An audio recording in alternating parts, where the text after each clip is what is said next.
Lo he logrado, tíos. Estamos en vivo. Muy feliz lunes para todos ustedes. Presten a todo dar, que hayan tenido un excelente fin de semana, le hayan pasado muy bien, hayan descansado, no hayan tenido que trabajar tanto si tuvieron que trabajar, o bueno, si tenían que trabajar, que trabajaran como tenían que haber trabajado, pero espero que no haya sido tanto lo que tenían que hacer. Eso es lo que voy a decir, para que no digan todos que este es un grupo de huevones. El único huevón soy yo. Así que ustedes son gente respetable, no acá. Muy buenos días. Vamos a empezar con básicamente un poco de lo que estamos viendo alrededor del mundo. Uno, todo el mundo ahorita, todo el mundo está a punto de decirte de todos los aranceles y de las cosas que están tirando al mercado. Vamos a hablar de esto. Está creando que la gente esté muy metida en esto, pero de una manera incorrecta. Yo personalmente estaba así, me sentía de la misma forma en el 2020, 2021. Y la razón por qué es porque vi cómo estaban destruyendo mi dinero. Lo vi y dije, puta, la inflación nos va a cargar a todos. Y en este momento todo el mundo está en ese momento, básicamente, que viene 4 años después. Y quiero explicar acá, porque la pregunta es, ¿vamos a un colapso financiero, etcétera? La respuesta es, depende de dónde vivas. Depende de dónde vivas y depende de lo que vayan a hacer. Te voy a decir por qué. Si en Estados Unidos, en este momento quiero que piensen en esto y quiero que me digan ustedes, la historia más grande y lo que más le importa a la gente es la inflación que va a causar los aranceles de Donald Trump. Díganme si sí o si no. ¿No? Es como la historia en la boca de todo el mundo. Güey, la inflación que va a venir de los aranceles de Donald Trump. ¿Sí o no? Dime si es lo que estás escuchando en todos lados, que los precios van a subir como locos por esto. ¿No? Y que es por esto que el oro está subiendo y que es por esto que el mercado está bajando, ¿no? Es lo que todo el mundo está diciendo y todo el mundo está de acuerdo y están preocupados por la inflación y todo el mundo está mentando madres por la inflación que viene, ¿ok? Y ahora también acaban de introducir el término de estanflación, que vamos a entrar en una estanflación. Aquí les va la realidad. Ahora, no quiero convencerlos de nada, creo que ustedes deberían de hacer su tarea, por supuesto, porque yo qué puta madre sé, yo soy solamente un imbécil que hace videos de coches, ya ni siquiera videos de coches, imagínate, estoy escuchando un güey que solamente habla de estupideces acá, entonces veías tu tarea, pero esto es como yo lo vi, ¿ok? Este es mi punto de vista.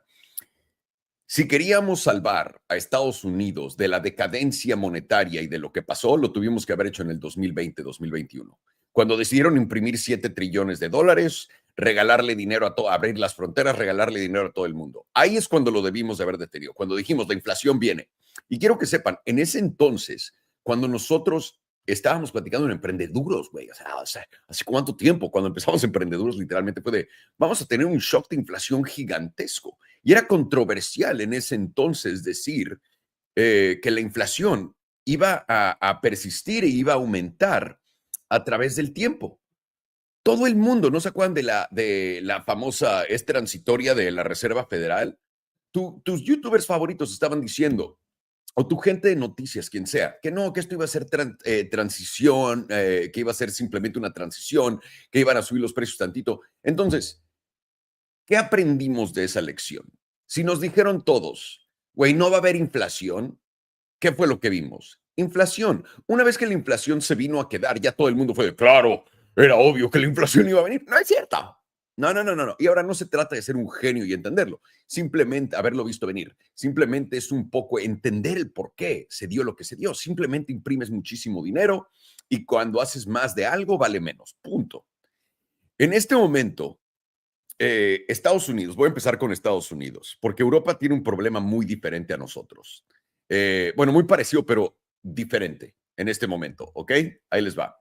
En Estados Unidos, si hubiéramos querido detener toda la cosa tan terrible que le pasó a nuestra economía, lo hubiéramos tenido que haber hecho hace 4, 5 años, literalmente. Tuvimos que, pero ¿qué hicieron? Nos metieron en medio el miedo de la pandemia y dijeron que por eso fue que hicieron todo lo que hicieron, pero en realidad todas las tablas decían que algo gordo estaba cocinándose. Y es raro que una tabla te pueda decir, güey, aquí hay algo que está a punto de prenderse en llamas, ¿no? Y de repente, ¡pum!, sale que la pandemia, güey. Vale, chido. Vamos a decir que, ok.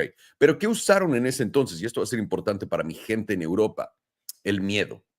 Nos vendieron que todos nos íbamos a morir, que íbamos a matar a todos nuestros abuelos, todo lo que se imaginen, todo ese miedo nos lo metieron hasta por el ano, ¿no? La gente que sea fanática de hacer eso en su ano, sabrá que esto fue lo que nos pasó a nosotros, lo dicen por experiencia. Me lo han contado, yo no soy de aquellos fanáticos. No mames, cómo me voy de un lado a otro, ¿no? Está cabrón.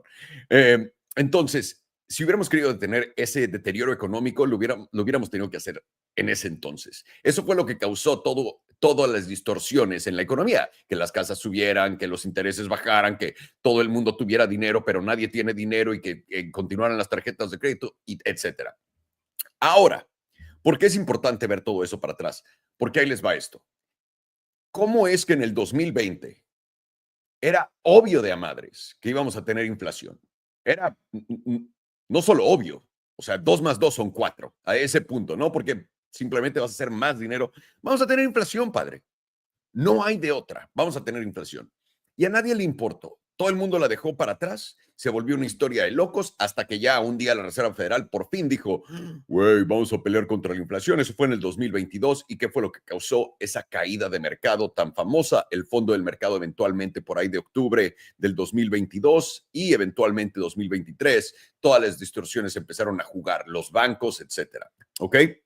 Es muy importante entender eso, porque ahorita me estás diciendo que ahora, ya que la inflación nos pegó, y ahora estamos en un periodo de esta inflación en Estados Unidos. Para la gente que no lo sepa, estaba platicando con Angela en X y es como de qué, entonces va a venir esta inflación en Estados Unidos. Le dije, hija, eso ya está pasando. Para la gente que no sepa qué es esta inflación o la definición correcta de esta inflación es, tienes inflación y poco crecimiento. Nuestro PIB está a esto positivo de la inflación, por encima de la inflación. Eso quiere decir que tienes un crecimiento nulo, o sea, mínimo, de este tamaño, como el de tu primo Johnny, de este tamaño. Ese crecimiento tan pequeño que tenemos en estos momentos es literalmente estar estancados con inflación. Eso lo vivimos ya desde el 2022 hasta acá. Han pasado 3 años y es por eso que odio ver la televisión, no la veo, no leo las noticias, ya ni siquiera intento ver a los youtubers, tengo que verlos para ver qué es lo que están diciendo, y no son youtubers nada más, o sea, esta es gente que de todos tipos, pero solamente los tengo que ver para ver qué están diciendo, porque necesito entender qué es lo que le están contando a todo el mundo, porque todos están como de acuerdo en ciertas cosas, que es interesante y normalmente eso pasa cuando están todos mal. Ahora no estoy diciendo que esté bien, lo que está pasando ya pasó, no estoy hablando de nada para ver el futuro, ¿ok? Solamente quiero que entiendan eso. Estamos estanflados. Ahora todos ellos están preocupados de que viene la estanflación. ¿A alguien le tiene sentido eso? Y ahora, pregúntense esto, ¿por qué a todo el mundo que no le importó la inflación en el 2020, que dijeron todos, ¿no? La transitoria, etcétera, que a nadie le importó, que dijeron esto no va a causar inflación? ¿Por qué hoy la narrativa más grande en toda la calle es que esto va a causar inflación y que el mercado caiga? ¿Por qué? Recuerden, no nos importó en el 2020 cuando fue que pasó. ¿Por qué hoy a toda la gente que no sabe un pito de inflación? Porque ahora lo que se ha vuelto mainstream es literalmente comentarios políticos y económicos, que es una locura, porque la gente solamente está leyendo noticias y no están aprendiendo qué es lo que está pasando. Solamente están leyendo los encabezados y viendo tal vez la noticia, pero no entienden los fundamentos de esto. ¿Ok? Ahora, ¿qué pasa si te digo, tienes un negocio? Tu negocio se llama Estados Unidos, ¿no? Y tu negocio lo has inflado teniendo otro, digamos, otro negocio oculto o un banco que le regala dinero a todos tus clientes para que compren de tu negocio, ¿no? Y de la nada cortas a ese banco y dejas de que ese banco financie a clientes para que compren tus productos. ¿Qué pasa con esa empresa? Sus ventas bajan, sencillo. Estamos ante el alentamiento económico de ello. Es lo que estamos haciendo en este momento con lo de Doge y todo esto. El corto de gasto inmediato es lo que estamos viendo en el mercado ahorita. Toda la gente, todos, pregúntale a 10 pendejos en la calle, a 10 pendejos en Twitter, ¿no? Aquí hay uno más grande que todos. Pero pregúntales, ¿va a haber, esto es culpa de los aranceles? Y todos te van a decir que sí. ¿Tú crees que todos ellos saben lo que está pasando económicamente hablando? No, tío, no tienen ni puta idea. Es lo que están leyendo en todos lados. Es lo que te ponen en todos lados. No, los aranceles de Trump están destruyendo todo. Claro que van a cambiar dinámicas, por supuesto, comerciales en todo el mundo, pero esto es una continuación de lo que llevamos haciendo desde el 2016. Y es por eso que les digo, Estados Unidos podrá tener dos presidentes, pero tiene un mismo movimiento. Y en Europa es igual. En Europa es igual, ¿ok? Entonces, en Estados Unidos, ¿qué estamos entrando? Estados Unidos ya estamos en una recesión. La estanflación ya pasó, estamos en recesión. Cuando anuncian las recesiones, ahí les va. Díganme cuánto estiman en los comentarios de abajo, por favor, que cuando anuncian una recesión, cuánto tiempo después el mercado toca fondo. Y estoy hablando del SP 500. ¿Cuál es el promedio de eso? ¿Alguien de ustedes sabe? Después de que Jerome Powell salga y diga, hay una recesión, ustedes saben cuánto tiempo toma para el mercado tocar fondo. Tíramelo. Ya tienen tiempo, ahí está. Le pusieron pausa al video, están poniendo su opinión para no equivocarme. Ahí les va la realidad. 15 días. El promedio de cuando la Reserva Federal o el gobierno anuncian que estamos en una recesión, el fondo del mercado está 15 días alrededor de esa fecha. 15 días. ¿A alguien se le hace normal eso, lógico? No. Pero ¿cómo funciona? Sabemos que estamos en una recesión, no le cuentan a todo el mundo, ellos compran el fondo de la recesión y nosotros después eventualmente nos damos cuenta de ello y nos vamos con ellos. Vale, es donde estamos parados en Estados Unidos. Quien te diga, una vez más, inflación no le importó a nadie en el 2020 cuando de verdad subió, porque ahora a la gente le importa eso. Esa es la manera más fácil de ver las cosas, ¿no? El sentido común, porque lo único que se repite es el comportamiento humano en todo esto, ¿ok? Que nos quede claro. Ok, ahora, ¿qué están viviendo en Europa? En Europa, tíos, están ustedes, digo, ya si quisiéramos haber detenido todo lo que pasó malo en Europa, lo tuvimos que haber hecho hace de la pandemia y también lo de Rusia. Eso lo debieron de haber detenido tal cual. No se pudo, como en Estados Unidos no pudimos detener todas las estupideces que hicimos. Vale, entendido. Pero ahorita ustedes están entrando en un paradigma horrendo en Europa. Y ese paradigma ahorita, para todos ustedes, los que no sepan, en Europa, porque he estado viendo y platicando con amigos de europeos, Europa les está mandando a todos mensajes y están poniendo en todos lados que tienes que tener un kit de supervivencia para 3 días. Así es. Por si hay una guerra con Rusia, porque aparentemente Rusia los va a atacar a todos, es el miedo, ese es el COVID, el que les están diciendo a todos, van a matar a todos tus amigos, a todas tus familias, a tus abuelitos una vez más. Y esto lo va a hacer Rusia, el malvado de toda la historia. Recuerden, Estados Unidos, con la ayuda de la Unión Europea, provocó a Rusia a invadir Ucrania. Esto ya es, todo el mundo lo sabe. Todo, quien venga ahorita y diga, eso no es cierto, esa persona está muy coco lavada y está bien. Respeto lo que tengas que decir, perfecto. La gente que está en cientología, en cienciología, ¿no?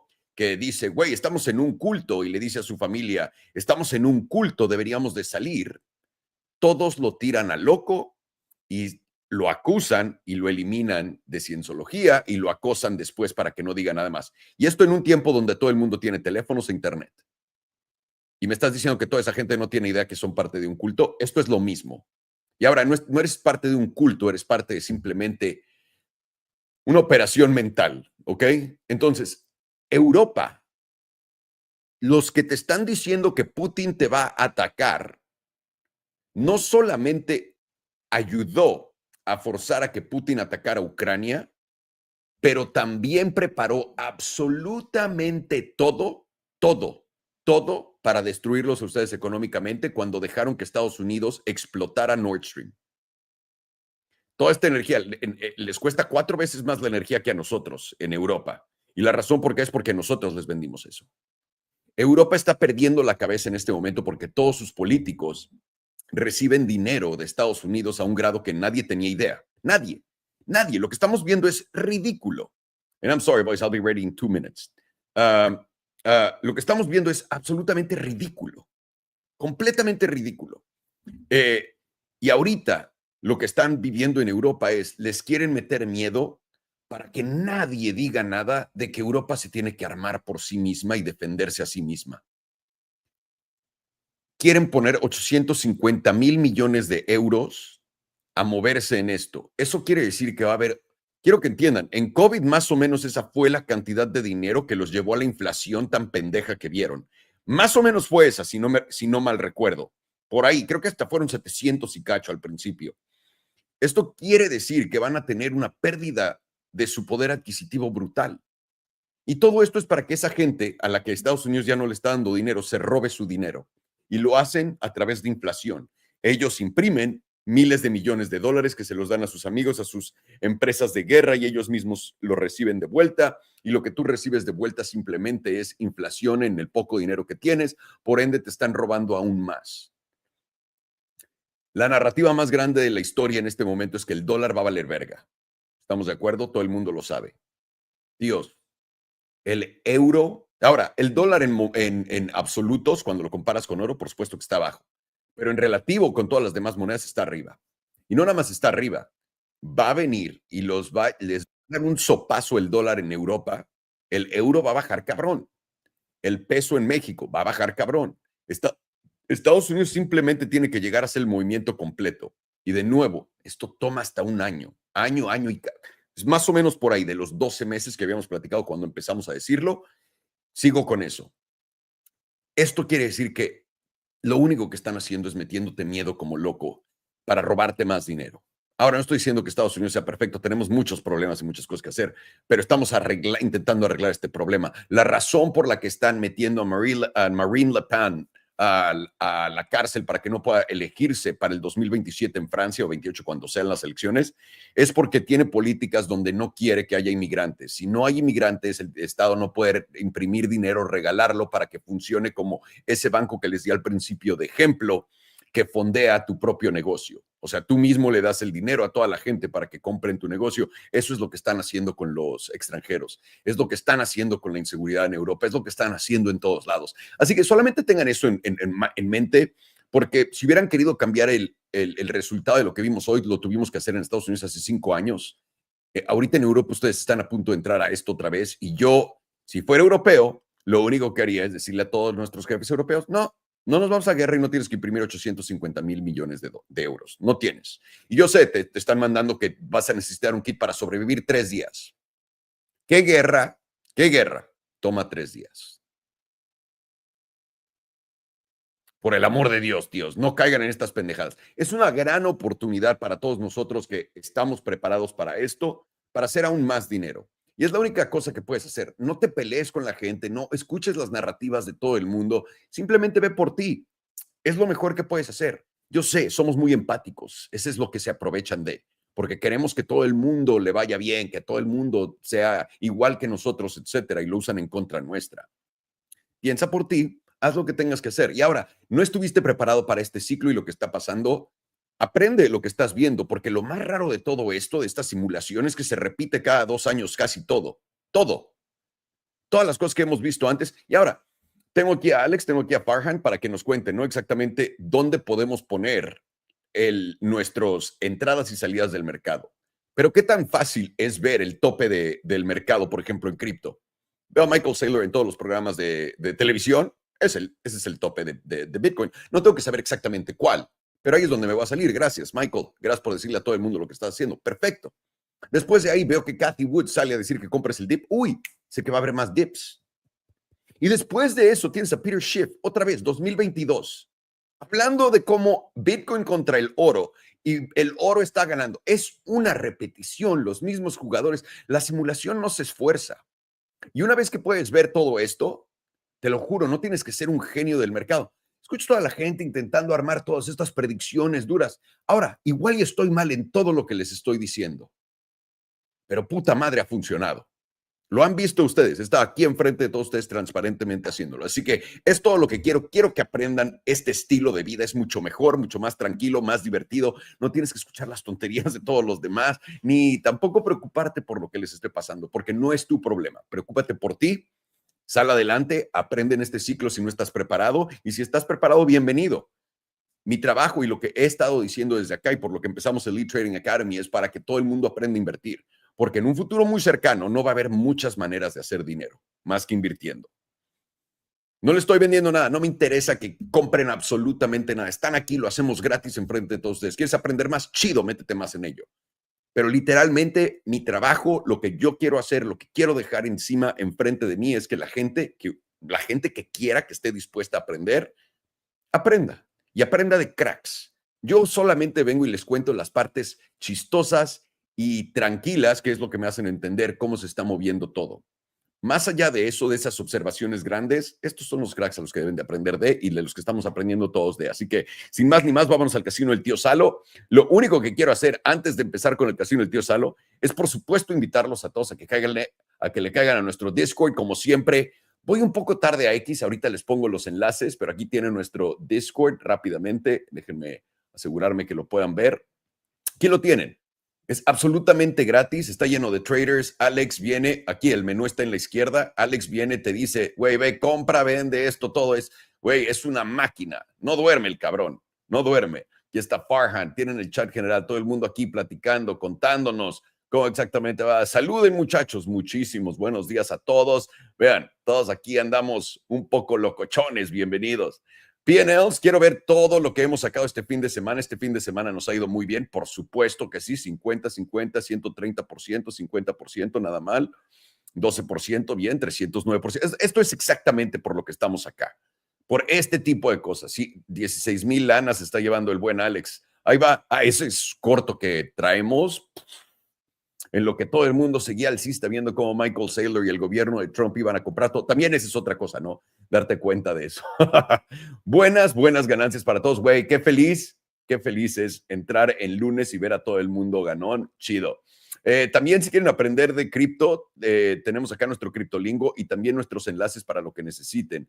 Y, por cierto, si quieren tradear futuros con nosotros, están viendo estos shows y quieren aprender cómo hacerlo, lo único que tienen que hacer es entrar en nuestro sitio. Esto es absolutamente gratis. Métanse en Tutos.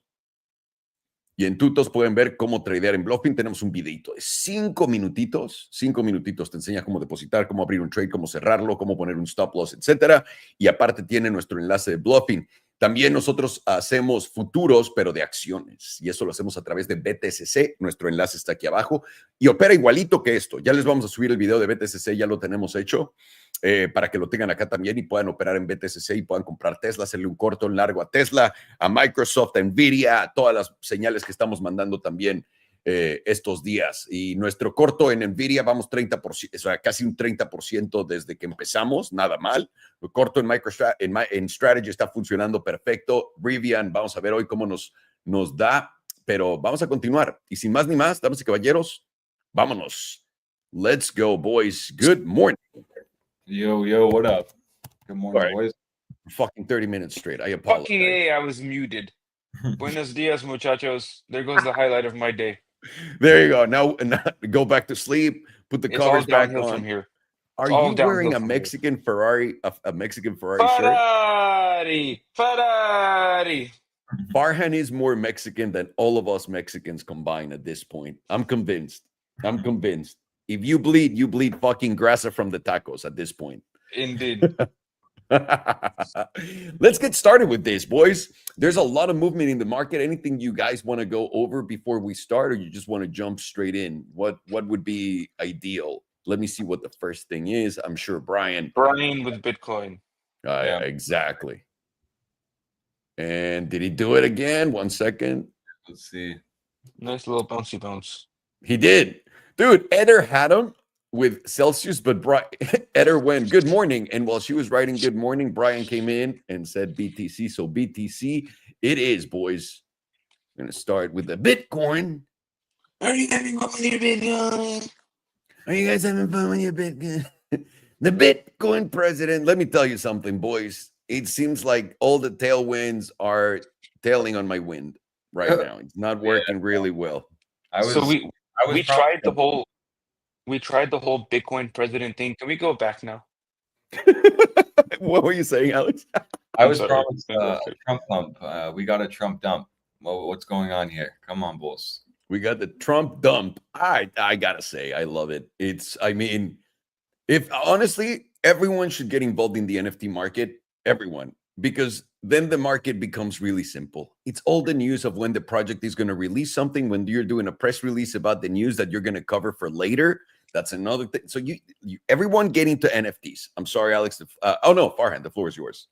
I've been holding this one NFT for like the past 2 years, but it's one of those things that you can't sell because they have a vote every 3 months.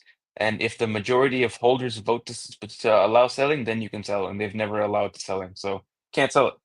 But it's gone from 1 ETH to 1.7 ETH. Can't sell it though.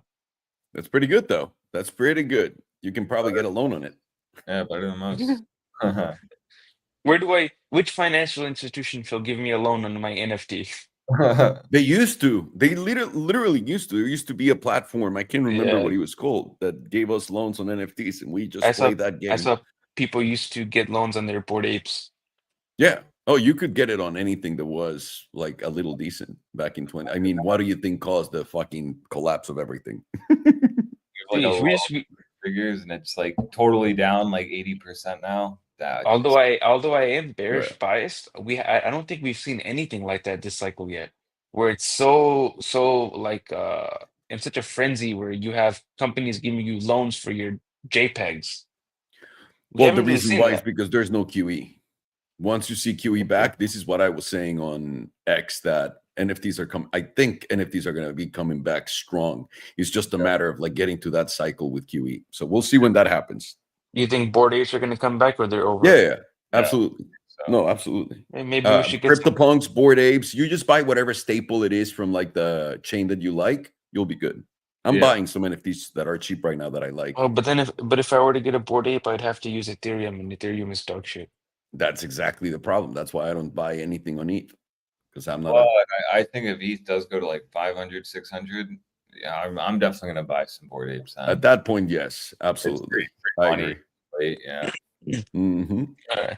So the monthly on Bitcoin is still the same as it was the past couple of times that we've looked at it. Multiple rejections of the median, and as long as you're rejecting the median, you have a 61.8% chance of coming to the bottom 38.2%. And the thing that confirms that move to the bottom 38.2% is whenever you solidly lose this 9 EMA. Right now, that 9 EMA sits at about $80,000, $80,500, which also goes along with the psychological level of $80,000. Once you solidly lose $80,000 and don't just immediately bounce, you should, by statistics, come down to that 38.2%, which right now is at $63,300. Keep that number in your mind. Right now, momentum is once again below the moving average on a monthly, and now volatility is still technically in an expanding posture above the moving average. The last time that you had this happen, momentum dropped below the moving average while volatility was pointed up, was very interesting. Right over here in May of 2021, when we had our drop from $60,000 to $30,000. 50% move. Let's see if we can find one before that. Right over here in October of 2019, when price went from about $10,500 towards $3,800. That was also quite the dumpski. And right now, our jewel on the monthly is curving around, losing its buy signal, giving you a neutral, and confirming bearish divergence on the monthly. That's marked with a vertical line every time that the jewel is curved back around and lost its buy signal. Right here. Let's do this one here.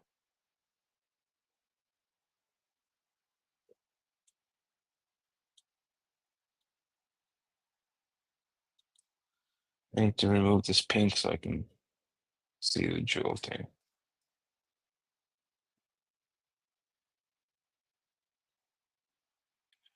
No.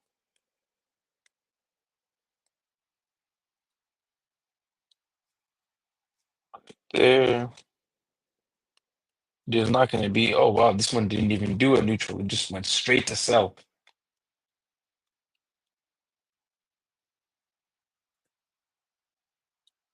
Similar move in 2013 when we made that, I believe it's going to be bearish divergence, but we have to look at the price to confirm it. All right. Now let's back test.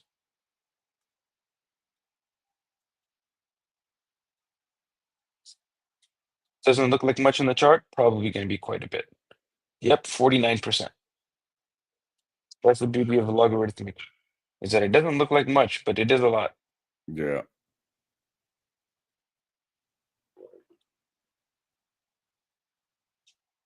79% to the downside,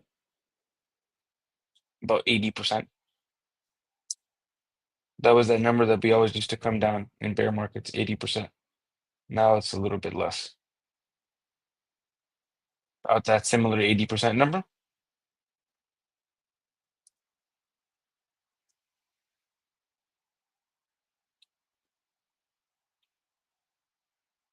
very close to 80%, about 70, 73%. They're all giving you that 70 to 80% number. Except for that first one, which is 50%. This one is 31.5%. That one's our lowest one so far. And Disgusting.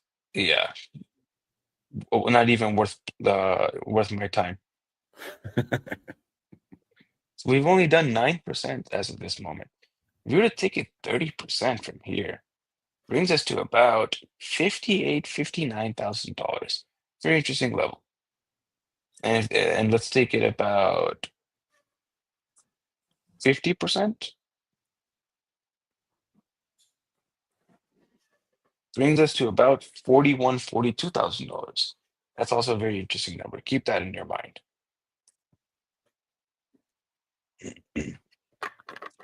On the 2-week, we started flipping back down on momentum with volatility still in the expanding posture. And now the 2-week is giving you a God mode sell signal. And this is what we've been looking for the past couple of streams. Finally confirmed. The pink Oh has boy. now freshly dropped below the yellow, and the dark blue is losing the bullish control zone. This is very significant. Very, very, very significant. Let's mark this with a vertical line right here. Pink crossing below yellow, dark blue crossing down. Got it right there. This is also God mode like we have now.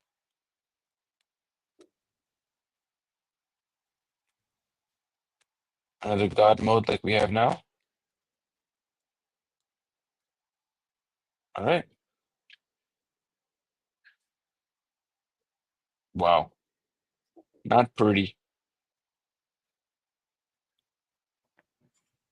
77% down. Very tranquilo.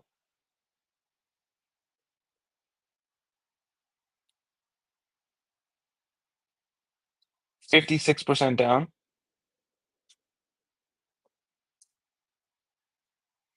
And as of now, as of this moment, not 8.5%. Wow. It's like a 50%. Another setup giving us about $42,000. Very interesting. That number once again appears. Weekly. Weekly tried to flip back up on the last week, rejected and flip. Well, actually, it's still within the moving average, rejected right here, and then it got back above the moving average. So it's technically in the expanding posture with a momentum to the upside, but it's still within bearish control. Did we put in the lower here? No, we did not. So there's no divergence. And right now, daily has started contracting on volatility too, with momentum above the moving average. So if we do get a bounce, which we are sort of getting right now, it should be seen as corrective. And it's pretty arguable that the bounce has played out because now the 9 has crossed below the 21, and we have a nice little projection right here. So the only invalidation for this bounce being played out is going to be a weekly close over $88,800. If we get that, then we're probably going to move into 90 to 91. That's a very big if. What's more likely right now is that we're going to come back up to test this 5, reject it, and break down to hit this 55 at around 76. And once we're hitting that level, probably going to capitulate somewhere around 73 to 75. Right now, the jewel on the weekly is also confirmed that sell signal with the pink crossing below the yellow. Now the dark blue is getting into the bearish control zone. And bouncing up to 90, if we do get over this area, it lines up with this bottom 38.2%, which would be a bearish retest of this 38.2% after losing it. If we note the last time that we lost this 38.2% on the weekly, it was lost right there and then went down how much percent? 14%, not bad. Held it there. Lost it here, which was a drop of 14% as well. Here. Wow, 1 weekly candle, which is 25%. Bear market. 50%. No, I need this wick. 54%. Quite interesting. 5 days also flipped to the upside on momentum. Now it's getting out of the bearish control zone. Volatility is still flipping down, telling you it's likely going to be corrective. And the 5-day jewel is losing this sell signal, but it's once again curving back around, looking like the sell signal is going to come back. And that lines up with us getting a perfect rejection of this bottom 38.2%. So as of this moment, there's a high probability that the local top is in right here. And the confirmation is going to be getting any loss of 81,198. At that point, you're likely going to collapse and break down.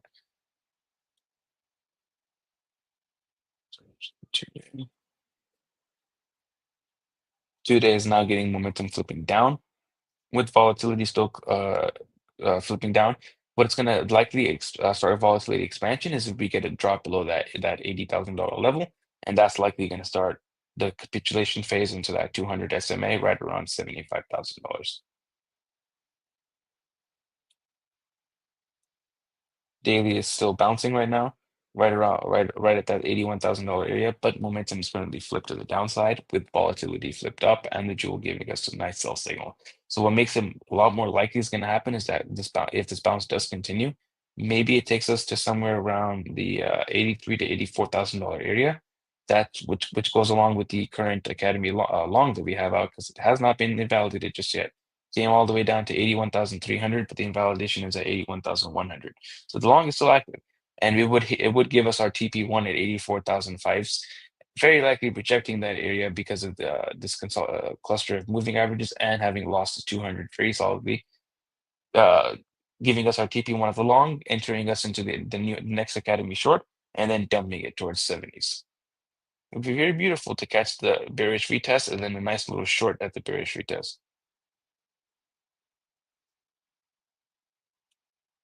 For the small price of, I forget how much it costs.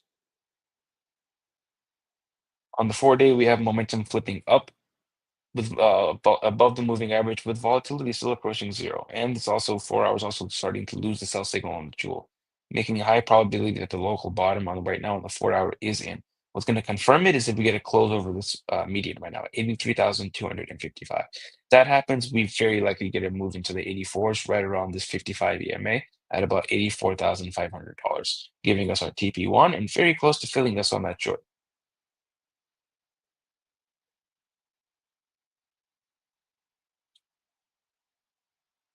Our side. Ding!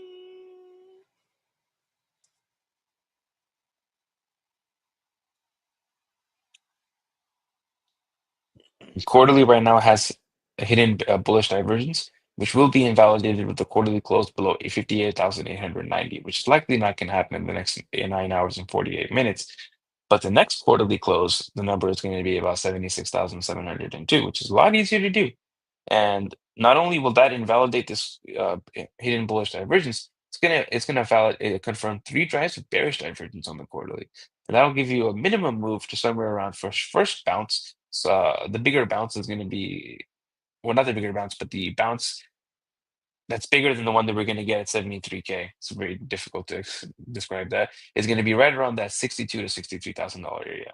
Remember that number once again from the monthly HPDR. Very significant area. But the overall target of this bearish divergence is going to be this 21 after we get that bounce of the 9. And that 21 sits right now at about $45,000. Very close to that $43,000 number that we just saw a couple of charts back. And right now we have quarterly volatility expansion as well. So on that bearish divergence, that should be a pretty aggressive dump. Maybe similar to the dumps we had in 2022. On the monthly, we've also confirmed the bearish divergence. And every single time we've confirmed bearish divergence on the monthly, it has been the end of the bull market every single time. Right now, that bearish divergence would give us a target of this middle zone, and the middle zone on the RSI is right now $42,500. Very interesting level, very close to our number we just looked at before. And not what else this would do is over the long term, this would be a very, very, very healthy and actually quite bullish, because that would give us a retest of this inverse head and shoulders, which will take a good couple of months, maybe even a year plus to play out, maybe 2 years for this to play out. And once it does play out, this is going to have massive, massive, massive target. So it's going to take us well into the critical zone. And right now, just to enter the critical zone, you'd have to go to about, this number is going to update right now, by the way, but it's about $426,000. One Lamborghini Huevos Revuelto for 1 Bitcoin. 2-week also has many drives of bearish divergence confirmed. Just about to lose the bullish control zone. Next target is going to be the middle zone. Right now that sits at about $62,800. Very interesting. 63K. Amazing. And on the 2-week, we're just about to get a volatility set up with volatility dropping below 15%. Prime for that move down to 63K.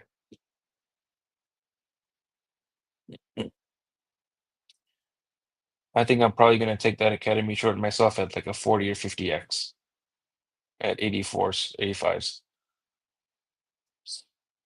Weekly has confirmed hidden bullish divergence, but it's kind of looking like it's played out. What's going to confirm the move down, the invalidation is going to be right now closing below about 76,702. And if you're more aggressive, you could use 81,198. It's just not as likely to be confirmed invalidation like 76,702 would be. It's just going to be a lot more likely that's going to happen if you lose 81.1. That's why the stop loss for the Academy lock right now is 81.1. 5-day also has confirmed bearish divergence and it's going to be active as long as you're closing below $88,800. That number comes up once again. Drop below 76,700 and you're likely going to come down to somewhere around this 100 at around $73,000. What is this at? Interesting. This 200 is also very close to that 45 area.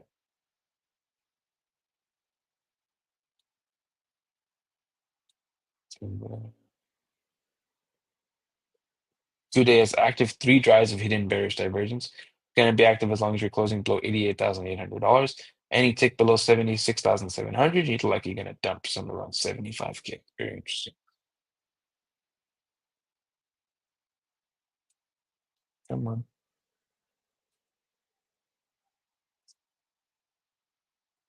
Dirty green dildo on the 4-hour.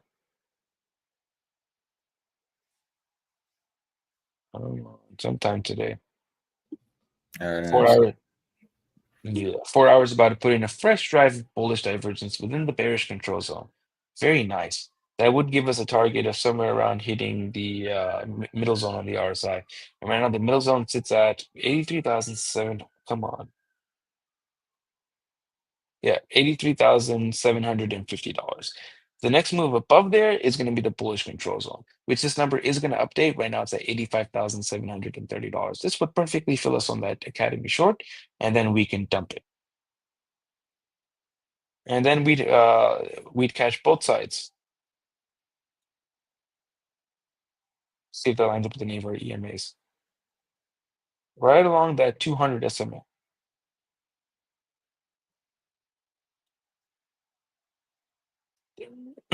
Ding. That was a very weak ding.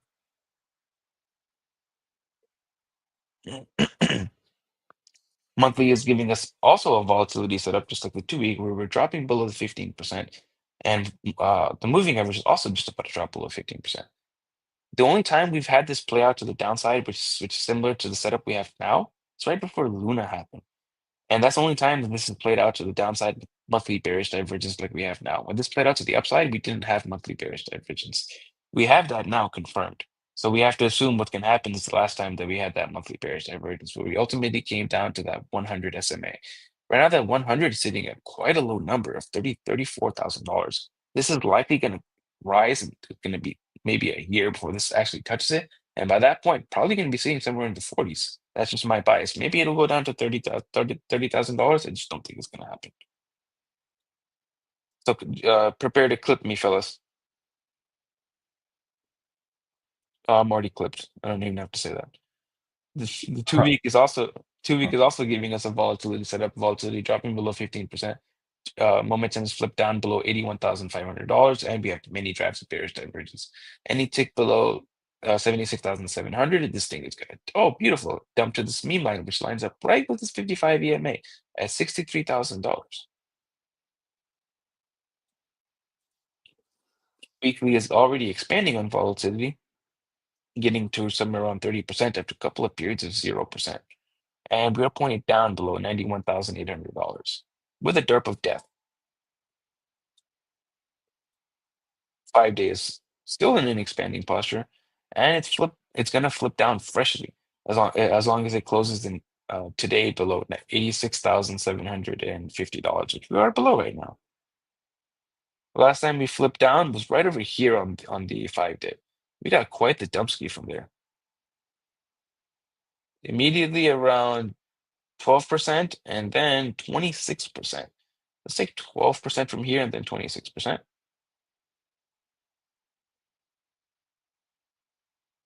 %12 brings us to around $73,000 for that area that we were talking about before for a small bounce. 26%. Wow, right around low $60,000, $61,000 to $63,000. Very bias filling.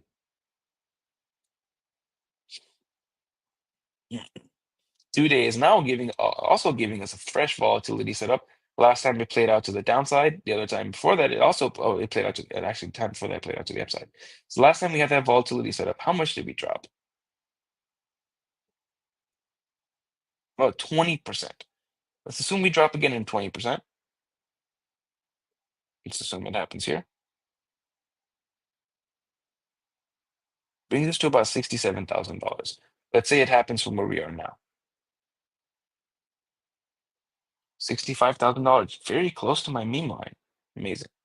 Right now, momentum is about very close to flipping down on the 2-day as well, giving us high probabilities that volatility setup will play out to the downside.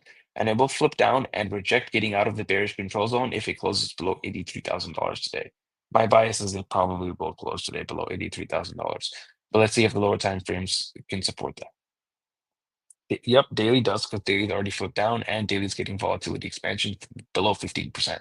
And daily will flip down, rejecting the critical zone below $87,400. Very likely that 2-day setup plays out to the downside because we're already getting a daily setup to the downside. Damn, this is the bearish market. Oh yeah. Bear Jesus, take the What do wheel. you mean? Everything is down just 50 to 60%. That's not a bear market.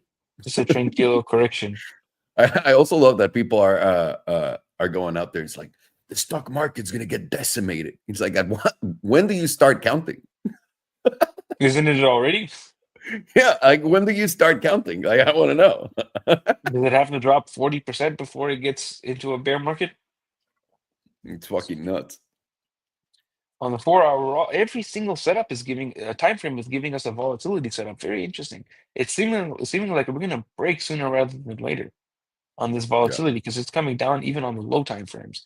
4 hours now dropping below 15% once again. The last time we were expanding, we got it to the downside, and that 4-hour setup dropped us 6%, actually about 6.7%. So if we were to take 6.7% down from here, Very biased feeling. indeed, around $70,000 area, mid $70,000, very close to 75. Right now, 4-hour is flipped up, and it's going to be flipped up as long as we're above $81,200 or $82,000 or 81.9. I don't want to exaggerate it that much. Supporting the idea of the lower high from here, which goes along with our beautiful academy long, the most beautiful long ever. Right to somewhere around $84,500 to $85,000, which at that area likely lines up at the edge of the bearish control zone. The pivot likely goes up a lot, and then bears take over once again. It's not going to be easy, that easy. Straight line down, probably not. Probably a little bit of a bounce into this 55 EMA, then down from there. Let's draw a Picasso for you guys.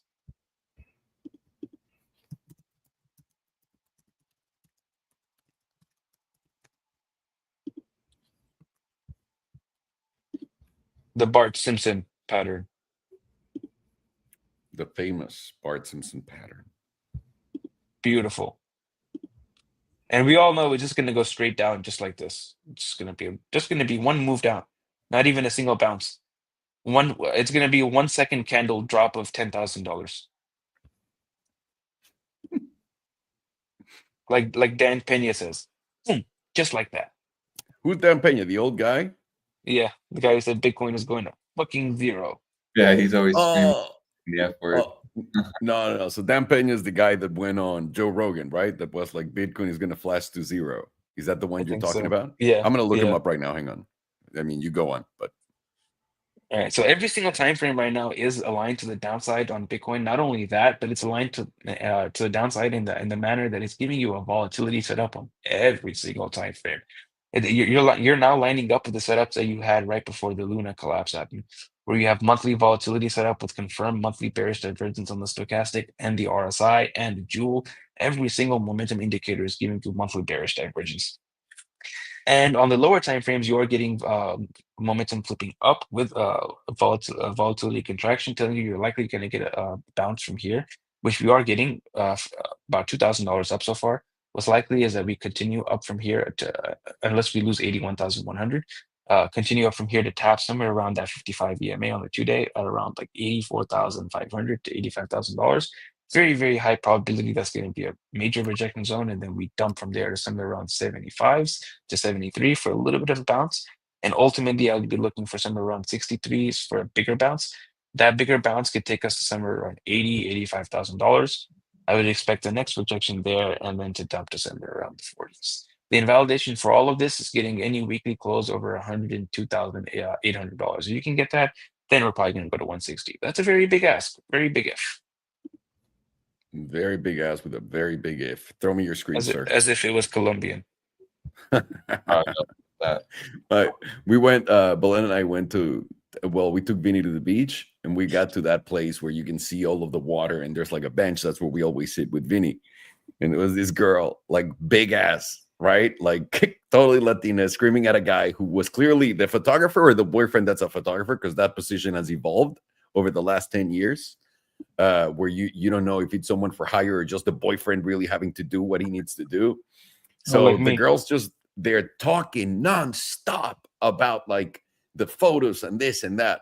And we leave and Belen goes, that Mexican girl was really annoying. I was like, babe, she was Colombian. She's like, how do you know? I was like, by the ass and the accent. The BBL gives it away. Oh yeah. Sorry, all right, Alex. No, it's all good. Have more time to scope out some short setups potentially. I saw you sent one. Yeah, even BNB could be one potentially, but let me just check this real quick. On this, all right, cool. So let's see what's going on, because you know we are cooking here, and I do think that we're about to see, in my opinion, you know, we're either about to see a major bear trap because this is extremely obvious, which I'll explain why this is obvious, or we're about to see a black swan-like capitulation fairly soon, within the next 6 days. Bitcoin last night closed a weekly, a 2-week, and it looks absolutely terrible currently. We're getting major volatility setups on every single time frame. The momentum pivots are now flipped down. You know, and crypto Twitter is kind of in limbo, not really knowing what to do, where to go next. You have sailors still buying, so there definitely is still liquidity to the you know, upside longs, which will honestly be good for our shorts because there's just money to be made there. Market is extremely heavy in my opinion, and we haven't been this bearish in like 2 years in my opinion. So let's jump right into it. So, you know, yesterday, 2 days ago, actually, you know, we had an interesting close. If I go here to the index, you know, we actually were identifying that daily uptrend. It was pretty obvious to me. We were in this consistent uptrend, essentially baiting bulls. I mean, this was very consistent in what you see, in the sense that it's the stair step up, elevator down. And we talked about this exact scenario where, you know, this was like multiple days of price action. From this point, you were going up 17 days, and you've already eliminated essentially in 2 days. Yeah, I mean, basically you've eliminated 14 days of price action and two candles, 3. I mean, you could be conservative, but that's not good. You know, that's showing that, yeah, bears are strong. We identified this like little meme channel diagonal here as well. I'm going to delete that, but you know, as soon as we closed under that, we dumped. You know, right now trading is extremely easy. And why is that? Well, because who you're trading against, in my opinion, they're not traders.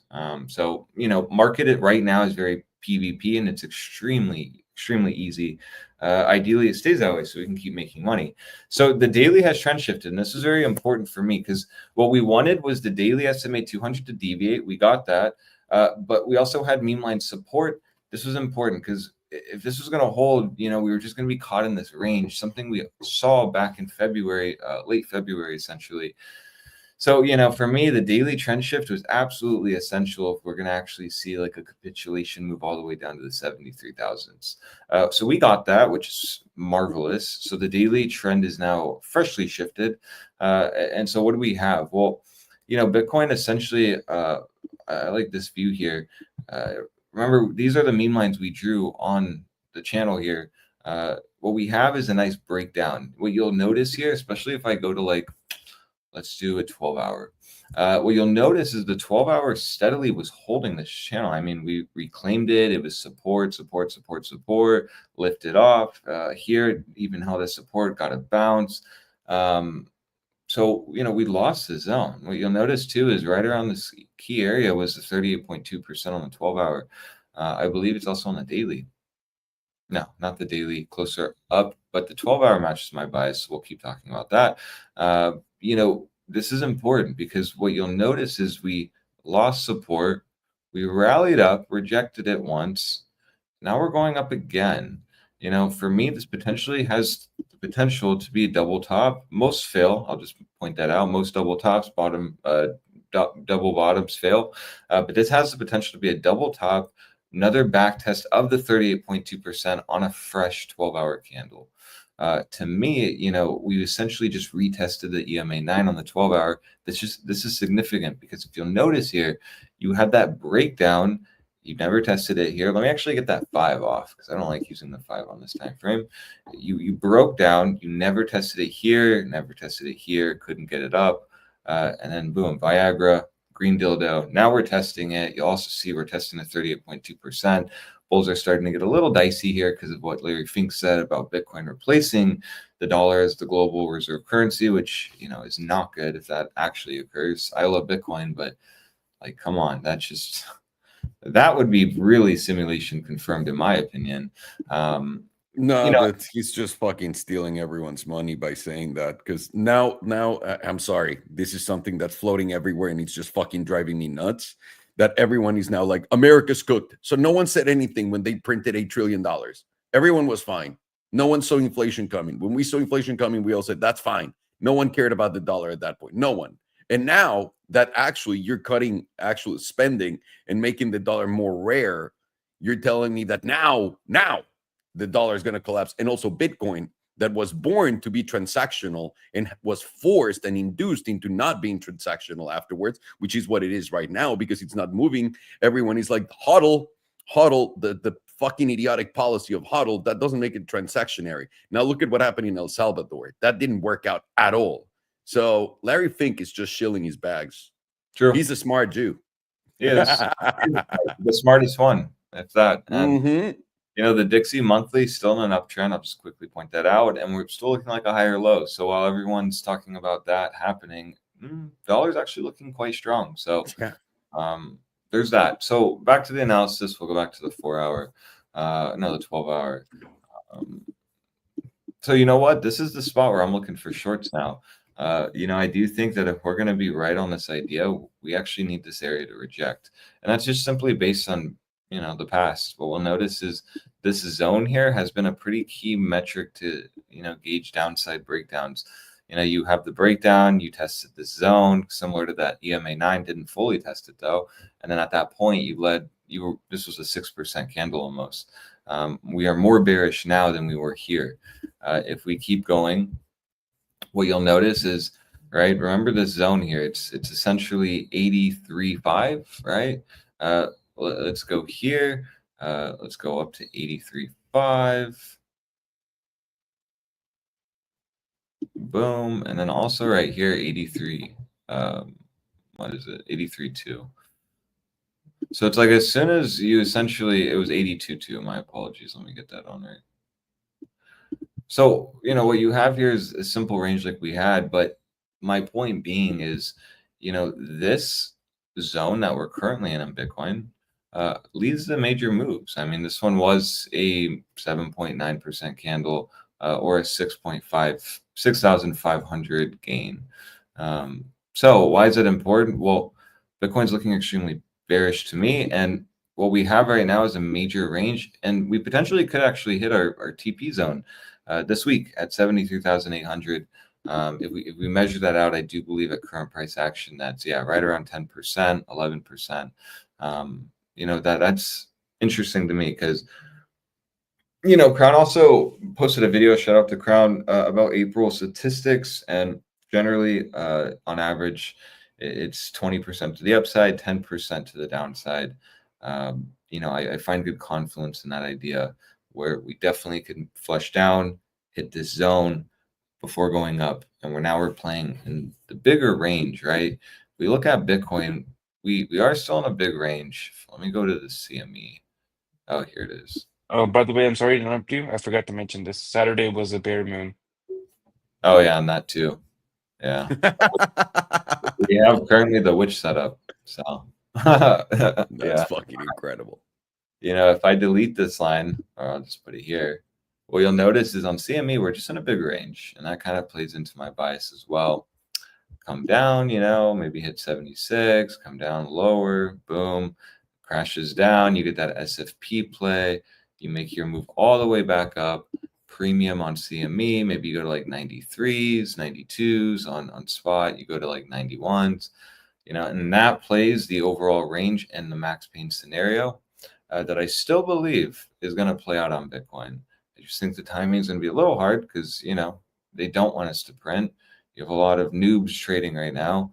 But right now, currently on where we stand on this weekly, we are looking very bearish. So that's the lower time frame analysis currently that I'm viewing. Daily is now in a downtrend freshly. BBWP is currently firing off after being reset. And what you notice is the 2-week and the monthly are fully reset now on volatility. So, theoretically, you're going to get a move soon. And our bias has to be down when we have a fresh daily trend shift. On top of that, we also have the weekly firing off. So, also what I've noticed is when you see the median shift up like this, very far from price, generally, and I just noticed this, I've been actually like mentally making a note of this in my head, you get big breakdowns after that it does occur. Unsure why, but just when you do see it dramatically, like it was kind of near price here and then just flips up by multi-thousands of dollars, you do see kind of big breakdowns. Flips up by multi-thousands of dollars, breakdown. That's not anything tried and true, but it's just something I've noticed. Flips up by multiple thousands of dollars, you get that breakdown. So, it's just something interesting to see, specifically when you are breaking down, you're under the SMA 200, you have a volatility setup, you are holding this range. We're now basically putting in a bearish retest. Let me just really quickly do this. It is right here on this exchange. I want to just add to the Bitcoin short again, since we're pumping up again. So let me just do that. Add a cheeky 2K. And then also the Solana short that I posted. Or no, XRP. My apologies. I'll add a little bit more to that. Real fast. Why not? So that's how I have to gauge Bitcoin right now. Bearish retest, and we're just, in the midst of a breakdown. And we know this spot is very, very, very important for Bitcoin because we have seen, even recently, a multi-$1,000 move from this spot. Bitcoin went down 6,500 in this region to the downside, and this region to the upside, right here on these embarrassing lines here that aren't straight. They're not straight, they're gay. No, but so we do see big moves in this region. It's very important to understand that. So that's kind of the lower time frame view. Now let's get more dirty and go to like the 2-week and kind of see what's good. What you'll notice on this 2-week is 2 weeks steadily is under that 9. It's very significant to me because what you'll notice on that 2-week is, this kind of will bleed into the monthly. 2 weeks steadily was holding above the 9. This is very significant to me because when you start losing it and staying under it for right? We lost it. Now this is the third candle.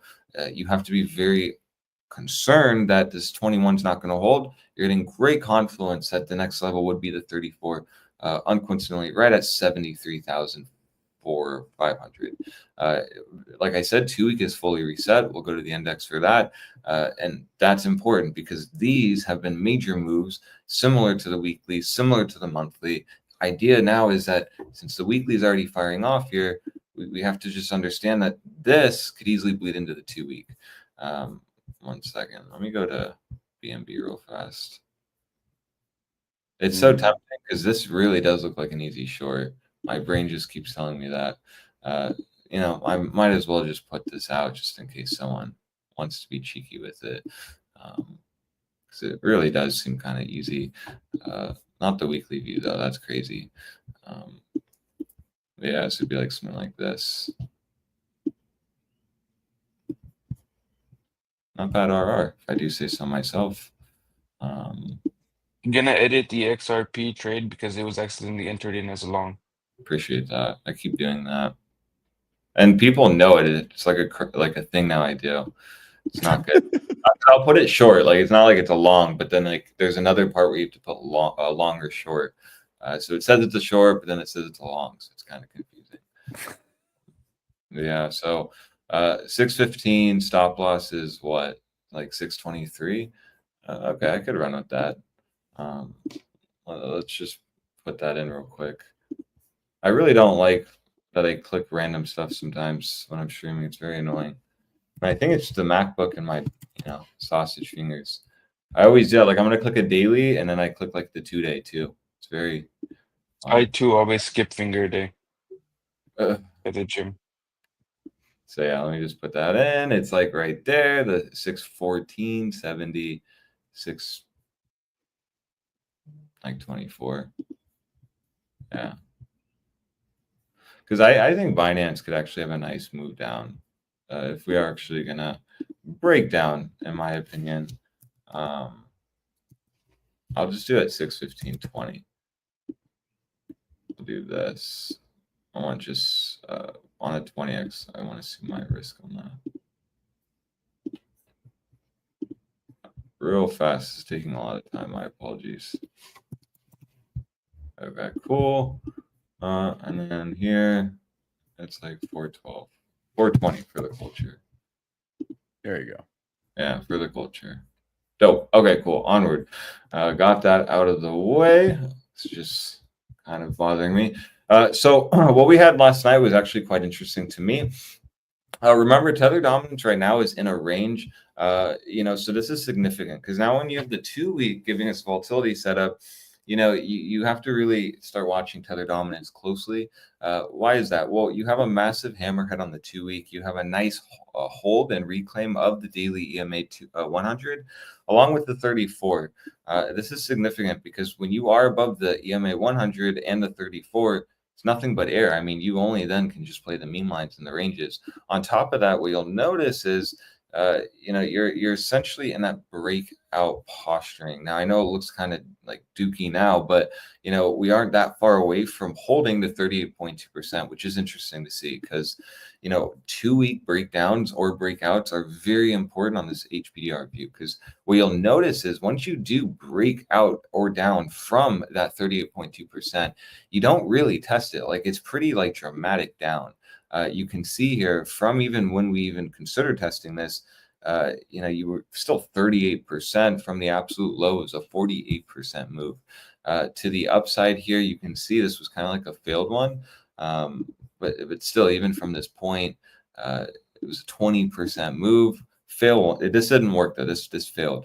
But still 20% is really not bad. And then here as well, broke out. This one actually got the retest. That was a 39% move, very significant. But then even here on the downside, never you lost it, and then here on the downside move, you never tested it again, right? You just went down to the low point. You went down 44%. So you're getting around like 38 to like 40% moves on this 2 week setup that we are breaking out currently on the 2 week. So that's just an important note. Is that really all the ones we've had? No, here's another one. Actually got the retest. So what I'm noticing is to the downside, you don't retest it. To the upside, you do retest it. It's very interesting to see that. On that retest, you went up though, 98%. Makes sense. 2018 was kind of crazy. And then lastly, is this? Yeah, I guess we'll do this one. There. Again, broke out, got the retest. And then, yeah, went up 233%. So these are very significant. I mean, none of the lowest one was 20%. That's very interesting to see. Oh, and Farn, you could post this on the Academy, by the way. The Binance, what's it called? Short, if you wanted to. What was the entry? $615.20. Your stop loss on that is going to be, if it wants to go here. Your stop loss is 624 and your TP is 420 for the culture. Yeah. Entry was entries $615.20. Playing essentially the 4-hour 9, I think. And the stop loss. So 420? That's TP, and then stop loss is 624. 624. Only one TP? Yeah. I'll update it, but yeah, for now. Base. Let's Nice. So, that's quite significant in my opinion. I mean, 2 week on Bitcoin's giving us a setup. We did slightly reset here because we're under the moving average, but this can quickly get back above the moving average within the next 2 weeks. And that is why I have the bias currently on this view, right? Because this is a 2-week view. So it's a slightly higher time frame. What you see though is the median shifted down pretty hard. That's bullish. These levels shifted up, which is again bullish, and price now is not that far away from retesting the blue zone. We are testing the blue zone, I mean. So, I want to see in the next 2 weeks this hold this region. We can easily take this from March 3rd's close, draw a mean line. We'll delete this, whatever this is. And to me, this makes a lot of sense because we kind of want this zone to hold. In my opinion, if it can, this will just act as another bull trap. Many people will be looking at this, rejecting, this is a shooting star, blah, blah, blah. We're going to nuke down to the median. But that's front running. And this is a 2-week setup. So this is going to take a long time. And with the trend shifted down, yeah, you have to understand that this is getting quite interesting, in my opinion. So, yeah, it's on top of that, you have the weekly as well. Again, once this weekly closed, it just kind of made me max bearish. And that's why I've been very vocal on kind of getting positioned here again. Because, I do, like I said, think this is either a major bear trap and bear trap only because it's so easy right now, literally so easy to make money. Or, we're actually going to capitulate, over $10,000 on Bitcoin very, very, very soon, possibly even in the next 24 hours. But the weekly here also gives you confluence of this meme line we just drew. You also have that idea that, yeah, we just want this to hold. Broke out, beautiful weekly candle. Okay, cool. Rallied up to resistance right around the SMA 200. Gonna see a reaction down, retest to 38.2% for that cheeky retest, only for bulls to hold it and for us to actually get that move up. Going to need liquidity. I mean, to get above that weekly SMA 200 is extremely important, but going to be extremely hard. Because remember, this entire bull market on crypto, we've been under the SMA 200 on the weekly. So, it's we were only above it here when we capitulated to 49. So that was a fun short. Barely missing the weekly EMA 100. That's important for when we look at Bitcoin. So getting above that would be absolutely insane, on top of with what we know with the 2-week giving us volatility set up on Bitcoin, with the weekly as well, still expanding here. If you'll notice, it's actually still in breakout posturing, and this is just looking nothing more than just another bullish retest. So that is the weekly view. You can see also that median it even shifted down into this week, bullish. So there's that too. I mean, really, Tether dominance is really making me extremely bearish, in my opinion. on Bitcoin. I don't, like I said, don't know why it's literally showing us like small little dump here before we go up, but it's quite interesting. Because again, like what we've seen, 20% minimum moves on that 2-week. The weekly is very similar. I mean, you have just more of them, but you can see here, I mean, broke down, lost the weekly estimate 200. Oh wait, no, yeah. And then from that point, I mean, you went down 25%. Not many of them have been to the upside on the weekly. I will just be frank on that.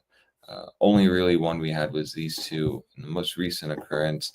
I mean, they were pretty good. I mean, we'll take it from the wick lows.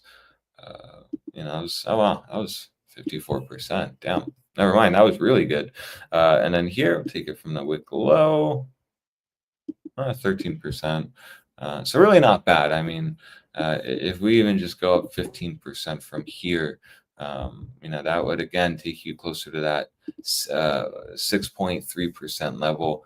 Very significant spot. At that point, you'd be testing macro lower highs. If we go here to the monthly view, you'll see testing that 6.3% extremely significant for Tether dominance.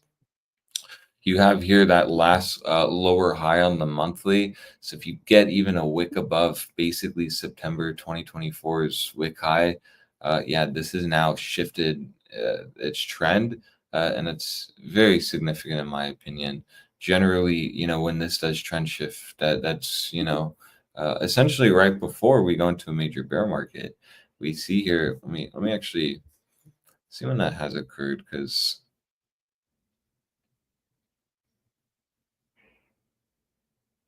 I mean, right here, you essentially, you were already on the monthly. You know, it's actually quite hard because you were already pretty bullish in an uptrend, but here you took out that last higher low. This was supposed to be the lower high, formed a higher low here and then went up. Point being though, this did shift down and then shifted back up. Pretty impressive move.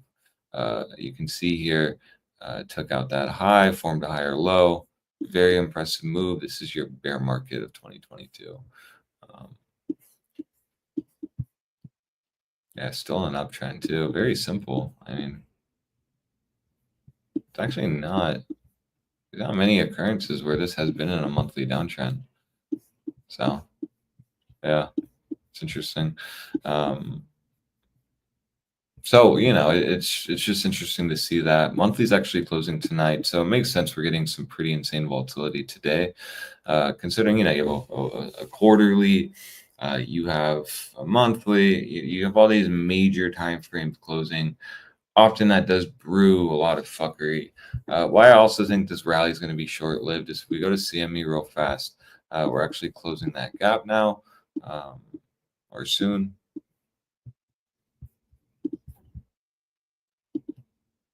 Yeah, so I mean, basically close, which is important, actually, because, you know, we essentially opened down on CME.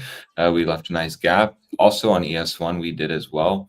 So this easily could essentially fill this gap right here. Oh gosh.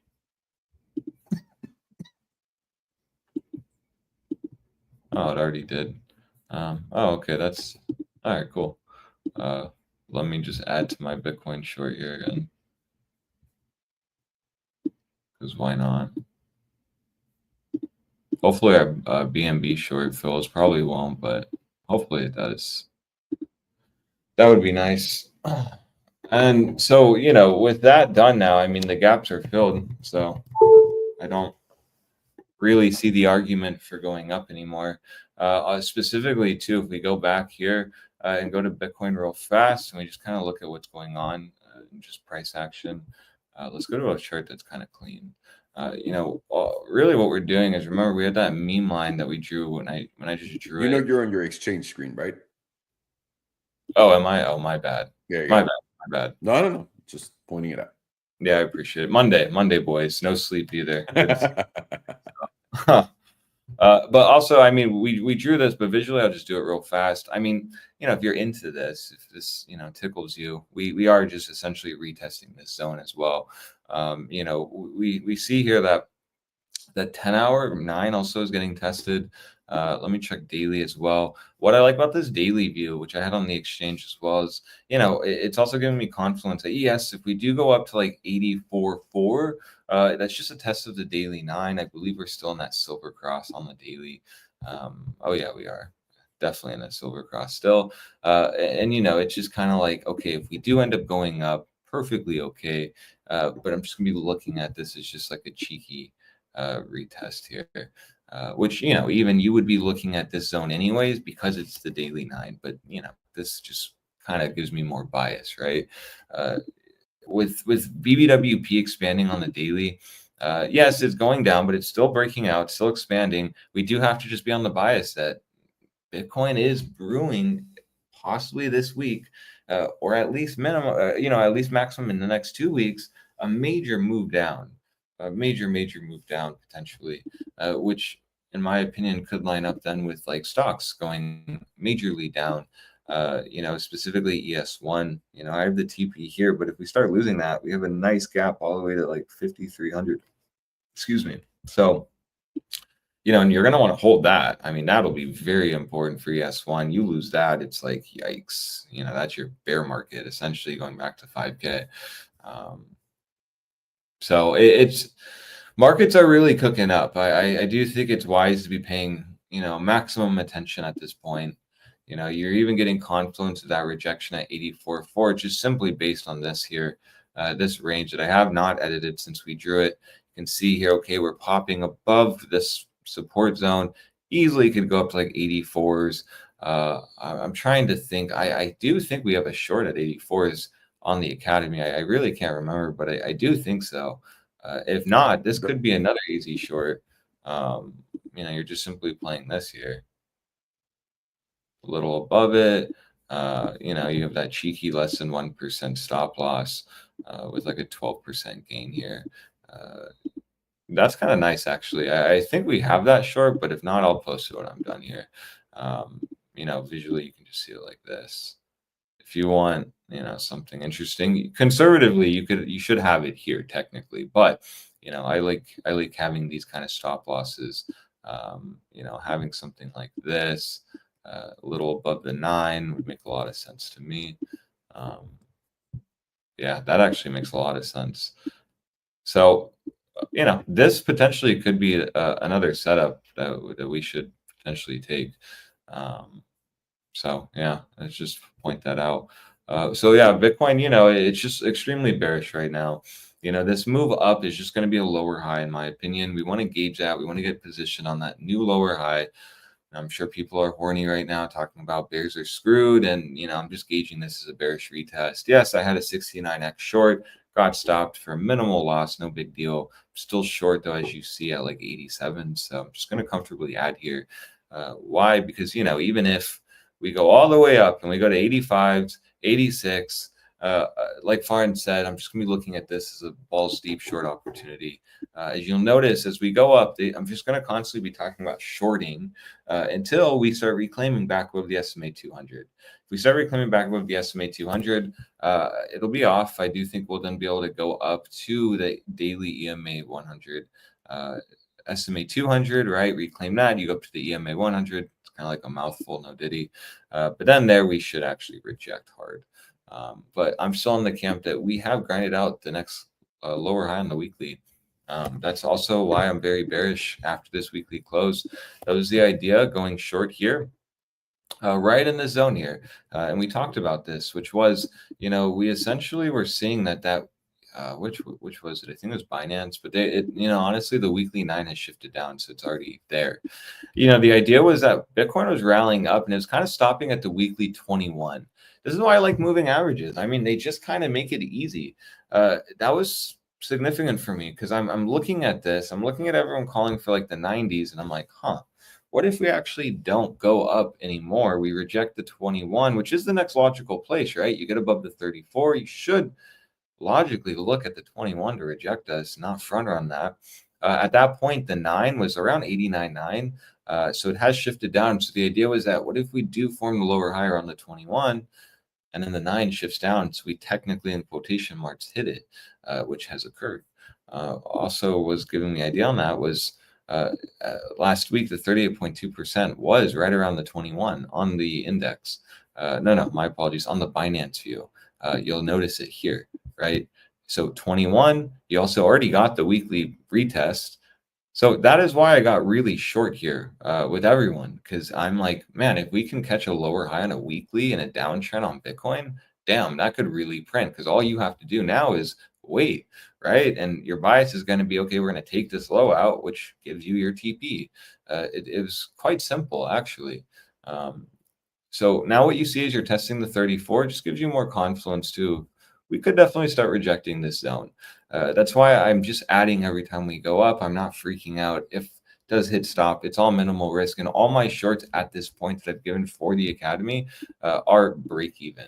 I'll show this one more time, but every short here is break even. XRP freshly opened up. I'll add to it per the Academy trade. Just wanted to front run it a bit. And then hopefully Binance will fill. But, so we're now in a market where we're extremely bearish. We're potentially going to break down, capitulate. And, the boys and all of us are running with shorts that have no risk tied to them. So that's just always fun. I'm looking at this move up now as just simply that, a short opportunity. And I'll continue to short this. If we end up going to, like, let's say 84.4, that to me is the maximum spot I want to see this rally go to. And I would want to see this reject at 84.4. So that kind of can give you a gauge. If you are not positioned, you want to be positioned, watch 84.4 for the conservative play, which is already right around that daily 9. Bitcoin definitely could form the lower high here. Visually, it makes sense. Lower low, lower high, boom. This reminds me of the setup we had in Tokyo.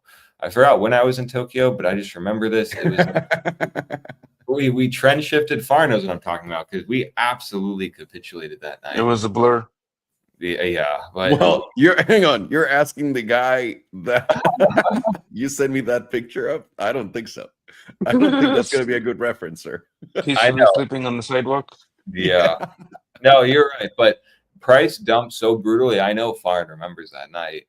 It was absolutely insane. But it was just on the backs of a simple bearish retest after a trend shift on a breakdown. We could find that zone out. I don't remember when we were in Tokyo, though. So. Had to be 2022, right? No, it was 2024. Farn, when was it? Oh. It was 2024 in April. Okay, let me see if I'm just speaking shit. April of 2024. Yeah, so it was this dump here. I do believe. It was either this dump or this dump. But essentially what you had, I actually think it was this one. Let me draw this out. So what you had here at this zone was kind of like what we have now, right? And I'm always mentally noting things, because this can like make you money in the future. And so it's just something to know. Like when we had this breakdown, we also had the trend shift. This was important, because I remember like I was wanting to short here, got a little too messed up, couldn't do it, missed it. But what I really remember was as soon as you tested the daily 9, which literally lined it up nicely with this range, right? It's kind of like where we're at now, right? Support holding, broke down, trend shift, took the last higher low out, got the rally up. You notice the 9 is right around the mean line. As soon as you tapped it to the T, you absolutely saw capitulation, to the point where GCR even had to like start tweeting out something saying that this was just like an opportunity. Bitcoin had dumped 10% in one day, one night, just simply based on this setup here. That's why I keep saying that this is looking or giving me that same vibe, in my opinion.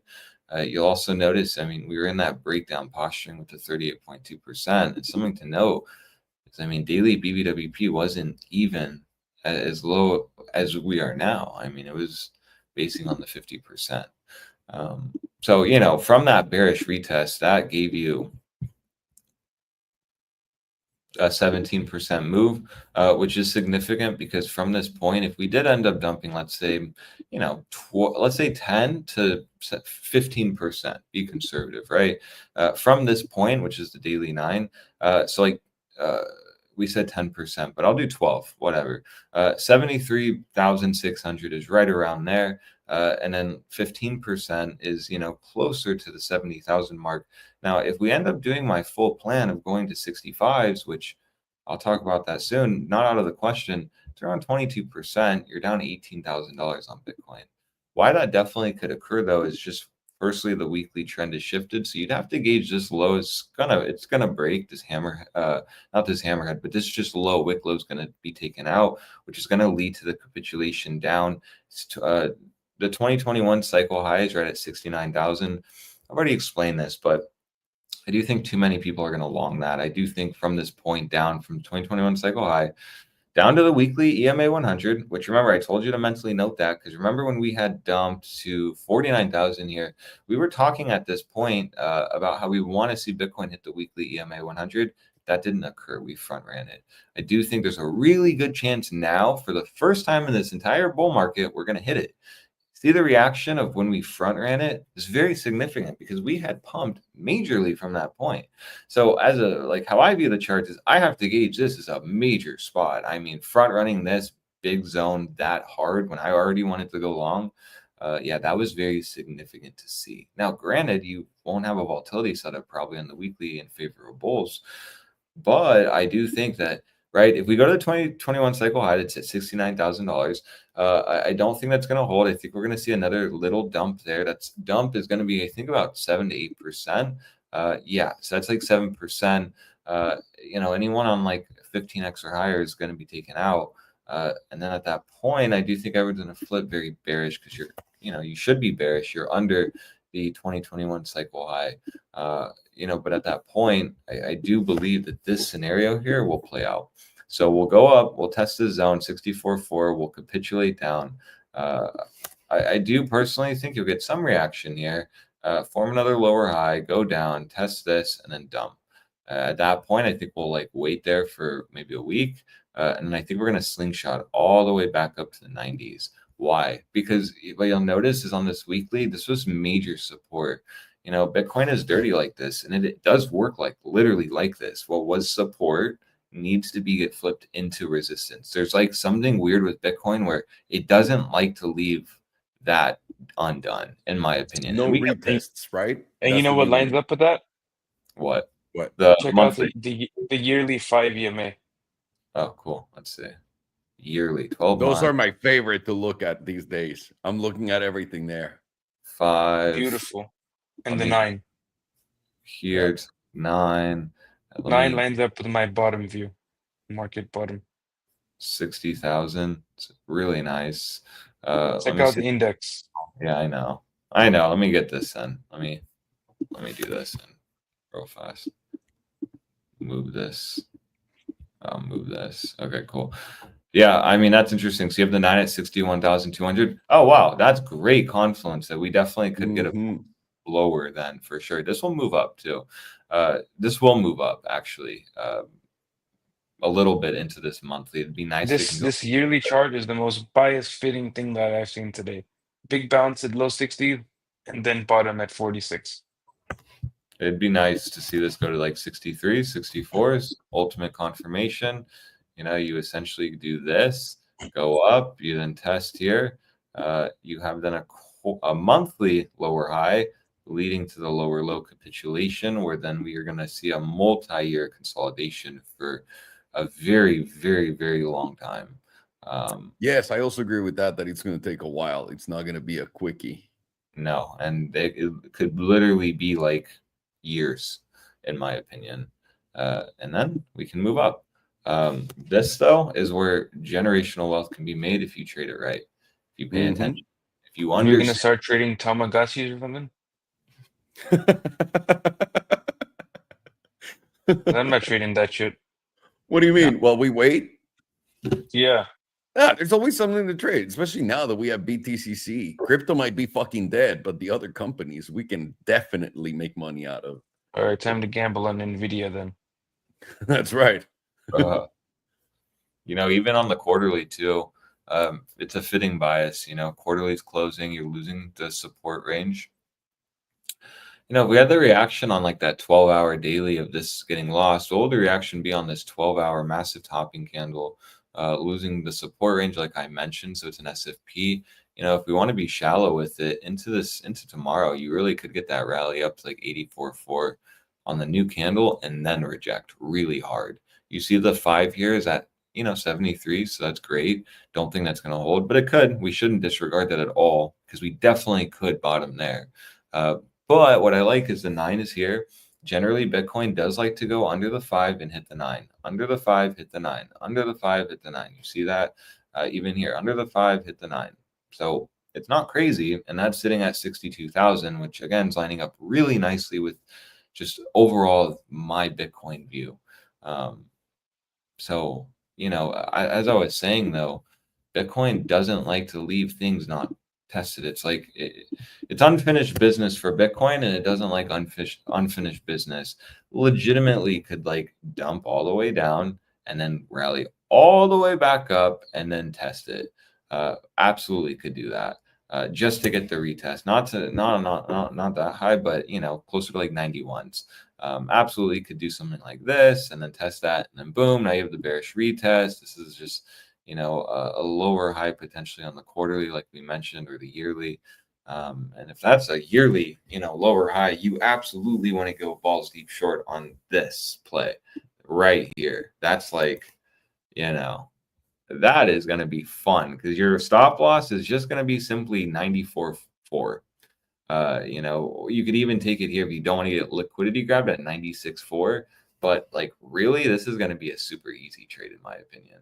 I'm praying that this plays out because this is where you can make like 6 figures in a trade very easily and fast, in my opinion.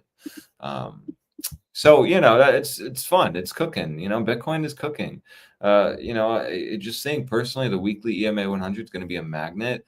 Losing the 34 gives me that bias, and that's basically it. I believe I've mentioned everything I wanted in terms of Bitcoin. Expect major volatility today, though. Just expect that. We already are getting it. Like this daily can easily churn. This daily here can easily churn. Red easily. Don't disregard the daily 9. This easily could play out the short. Very very simple and be good money. You can even see it almost filled here. So quite interesting to see. But yeah, no, if we're right, I don't think we're going to chop anymore. I do think it's just going to be straight to business. This chop here got a lot of people bullish and also a lot of people not wanting to short anymore. When your stop gets hit once, twice, 3 times, you start then not trusting your system. But right, you have to trust your system. And per the system, we are going to break down. So that's Bitcoin. Let's look at Bitcoin dominance just real quick. Bitcoin dominance to me, just like I've been mentioning, going to the weekly view, it's looking now like the weekly higher lows in, another weekly higher low potentially. To me now, it's looking like it's wanting to do some busting action. 62.60 is very important. I do think if we start reclaiming that 62.60, you really are going to then test like closer to 64%. That's when things become really interesting, because if you start reclaiming 64%, that is going to be the destruction of altcoins. This is Bitcoin capitulating. This is like terrible. You can notice as soon as the weekly reclaimed it, it was straight to business. And then you saw a move up after the retest of 12%, which is nice for like a thing like Bitcoin dominance. It's, that's really not too bad. Here you also see another move of 14%, and then that's it. Right? Hasn't really tested that a lot. This was a trap. This was a trap. And then here we see once this got reclaimed, this was the only other time. From that point, you went up 22%. Point being that, this is a really big zone at around 64%. Bitcoin dominance is very interesting to me because, you're putting in things that you've never had before in this chart. The monthly EMA 100 for the first time ever is potentially going to get actually like reclaimed. This is interesting to me because, why would that happen? I don't know. And this would less liquidity. Yeah, true. Yeah, you're right. And this would also just mean that like we potentially could see some altcoin dumps that we've never seen before, Oh, and that could tie into my idea on Ethereum. You know, I do think Ethereum is going to test 1400, but then inevitably go back down to the the 600 to $400 range. This is where I want to buy NFTs. This is where I want to buy altcoins. This is where I want to buy ETH. But not balls so deep at all, but I don't just I don't know nibble. if you see I don't know if you see Ben Cowan or not, but Ben's ETH price target for it to go home is $1,500, which is the easiest one because we all see it, right? With the Yeah. I think it's the SMA 200 on the either the daily or the week, whatever the fuck it is, it's right there. And that's his price target. So if you get the $500 to $600, which I do think will happen, but in a flush, like super fast, people will be Yeah. like, "This is like Solana did that." Solana, it was on a Sunday, on a Thursday. We were doing a live stream, and it went from like, I think it was like $17, $13 to fucking $8, and everyone's like, "Ooh!" And it stayed there for very little. I think ETH can do that too, and I think this would be a really put your dick on the table moment for you if you get that target, because no Yeah. one's talking about that. No, no one at all. And I 100% agree with you. I've had this set up on Solana before specifically where it's been at the 130s, and then in literally one night you just went down to the 85s, 86. Mm-hmm. So it's very interesting to see that overall. That's why I'm personally positioning short in altcoins. I usually don't play altcoins, right? I'm usually stingy on that. But I do see some pretty nice setups now. And I do know how this game goes. And I know that alts will die if we really do start going bearish. And that is interesting to me. And that's why I definitely am like scaling into XRP. I'm currently short XRP right now on a 5X, of course. I don't know if our Binance short bid's going to fill, in my opinion. I personally kind of just want to get short on Binance right now, but I'll look after I chart this. Bitcoin and yeah, so like that's basically why though, because yeah, if we really do end up going to like 500 on ETH, this will be insane. I mean that no one is talking about that possibility at all, and I personally think that Ethereum is in a bear market, this is like why the monthly 9 is super important for cryptos. This is why I can't be saying that Bitcoin's in a bear market yet. It definitely looks that way, but not confirmed. No trigger, no trade yet. And that's why I just need that to confirm losing the monthly 9. You lost the monthly 9 here, tested the 5. That just shows how weak this was. Rejected it. Very easy short here. This was like a no-brainer short for us at the Academy. It's funny, I'm just talking about ETH now. Ethereum bulls can never, ever catch a break, honestly. This is just like a no-brainer short, bearish retest, dump. So I do think Bitcoin dominance is going to actually do some busting action here soon. You do see the daily is giving us a volatility setup going up. This here is destruction for alt. So I'm going to probably market short Binance, just in my opinion, and have the stop loss a little tighter. Because I do think that, if we really do start breaking out here, you're going to start seeing moves on altcoins that you haven't really seen in a very long time. And when you start getting those really big moves down, capitulation type moves, that's when you want to pay attention to potentially start longing. I won't long any altcoin though. I'll only short them and I'll long Bitcoin. So I'll just say that. So that's Bitcoin dominance. We already viewed Tether dominance here. It's retesting support. So watch that. Dixie, we talked about, still looking like a monthly higher low. And ES1 filled the gap. So we filled the gap here. Bitcoin CME filled the gap as well. So ideally we go down, but it's a weird day because you're getting a quarterly, a monthly close today. So you're gonna get weird volatility, predatory moves. I have to gauge any move up as just a bull trap because of the trend. So that's basically it. There you go. That was pretty good, complete, detailed, and fucking awesome. Thank you very much, sirs. Now we have Celsius, and then we have the euro dollar. There you go. Something people can use right here on BTCC. I'll do the euro dollar because we have a short on there. There you go. Wait, what the fuck just happened to my headphones? 1 second. Second, everybody. There you go. Came back. My back. There you go. Sort of. Yeah, Yeah. now you're back. All right. I can hear you. Can you hear me? I can indeed hear you. Do I sound different? I definitely don't want to have my headphones No. be my microphone, then go to the bathroom, and then everyone knows what's going on. As long as you're not making a dumb bola, it's okay. Well, that's the problem, right? You never know. You never know. All right. Yeah, you might just shart yourself while taking a piss.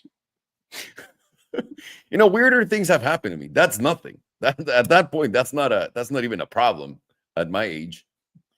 Yesterday, I was trying to explain the concept of how everybody is using the toilet the wrong way to my girlfriend. Where I was like, actually, you see, the shelf is meant to be used for your milk, your chocolate For your milk, and milk your and your comic cookies. books. What's the name of the guy who invented the toilet, Sir Butters. something? I don't know. No, it was not Butters. It was Sir Edward something that they invoke him and they have to sue him. We have a suance. All righty. Vamos a empezar con Bitcoin. Bitcoin. ¿Están disfrutando su Bitcoin todos? Como dijo Trump que lo iban a disfrutar. ¿No? Bueno, bien. No, en realidad todos aquí en el E-Trading Academy deberían de estar disfrutando su Bitcoin. Venimos en corto desde los 98,000, así que debería todo el mundo aquí de estar disfrutando su Bitcoin. Si no estás disfrutando tu Bitcoin, asegúrate de tunear todos estos programas que estos tíos traen, todos los insights buenos y directos. Y yo traigo el gran filler para todas las tonterías que necesiten. Vamos a empezar Bitcoin con la trimestral, por supuesto, como siempre. Aunque, ¿sabes qué? Hoy no vamos a empezar en la trimestral, vamos a empezar un poco más grande. Vamos a hacer esto anual. ¿Por qué anual? Y no lo confundan con anual. Porque lo primero que vamos a analizar son estos dos sectores, damas y caballeros, en la tabla. ¿Dónde tenemos nuestro promedio del 9 y dónde tenemos nuestro promedio del 5? ¿Por qué es importante? Es algo de lo que estamos platicando. Nosotros pensamos, y Alex también tiene el mismo bias, al igual que el buen Farhan y yo, que, bueno, el mío es irrelevante, que vamos a ver a Bitcoin caer más o menos a la zona donde está nuestro promedio del 5 en la primera caída, rebotar, encontrarse por acá en los 98,000 y bolas, güey, después. Así que tienes dos movimientos fuertes. Este es el que esperamos sea de aquellos que te hacen una fortuna, pero mínimo el primero que te va a llevar a los 61,000 importantes. Y ahora, mantén esto en mente solamente, 61,000, que es el 5, y 44,000, digamos, que es el 9, ¿ok? Eso, vale. Vamos a la trimestral, ahora sí, sin más ni más. En la trimestral podemos ver que nuestro promedio del 5 está en los 73 y nuestro promedio del 9 está en los 62, que da un poco de confluencia con ese promedio del 5 en la anual. Y aquí es donde decimos, pueden ver esta línea de soporte, esta área. Voy a poner rápidamente una línea de tendencia solamente para que sepan lo que estoy hablando. Esta zona, y por cierto, esto lo jugaría yo si fuera a ponerlo así. Esta zona, básicamente, una vez que la hemos retesteado, aquí tuviste tu breakout, lo pueden ver acá. A Bitcoin le fascina hacer esto. Le encanta. Es donde tengo que romper y una vez que rompa, voy a retestear y de ahí me voy a ir. Por eso normalmente cuando ves el precio de Bitcoin subir y dar un madrazo, un golpe fuerte, pueden ver que esta zona fue resistencia todo el tiempo en los 49,000. ¿Qué pasó cuando la rompimos al alza? Todo el mundo dijo, ya se nos fue el tren, pero adivinen dónde estuvo la oportunidad más grande y deliciosa del siglo. En el mismo retesteo de la misma zona a la alza, ¿ok? Y eso fue lo que te dio el ¡pum! Para irte hasta altos históricos. Lo mismo ocurre en las bajadas. Nos gusta ver Bitcoin romper para abajo y una vez que rompe para abajo, tiene que venir a retestear esas zonas. Solamente quería hacer eso claro para todos ustedes. Más allá de eso, en la trimestral, vamos a ver rápido, volatilidad, habíamos platicado de ella, continúa expandiendo al mismo paso que antes, pero ahora el movimiento está siendo negativo y puede que esta volatilidad sea apoyada por esto, pero en la trimestral no nos vamos a fijar, toma demasiado tiempo en jugar, aunque, y esto vale la pena decirlo, damas y caballeros, la trimestral va a cerrar junto con la mensual, la trimestral, el día de hoy, ¿ok?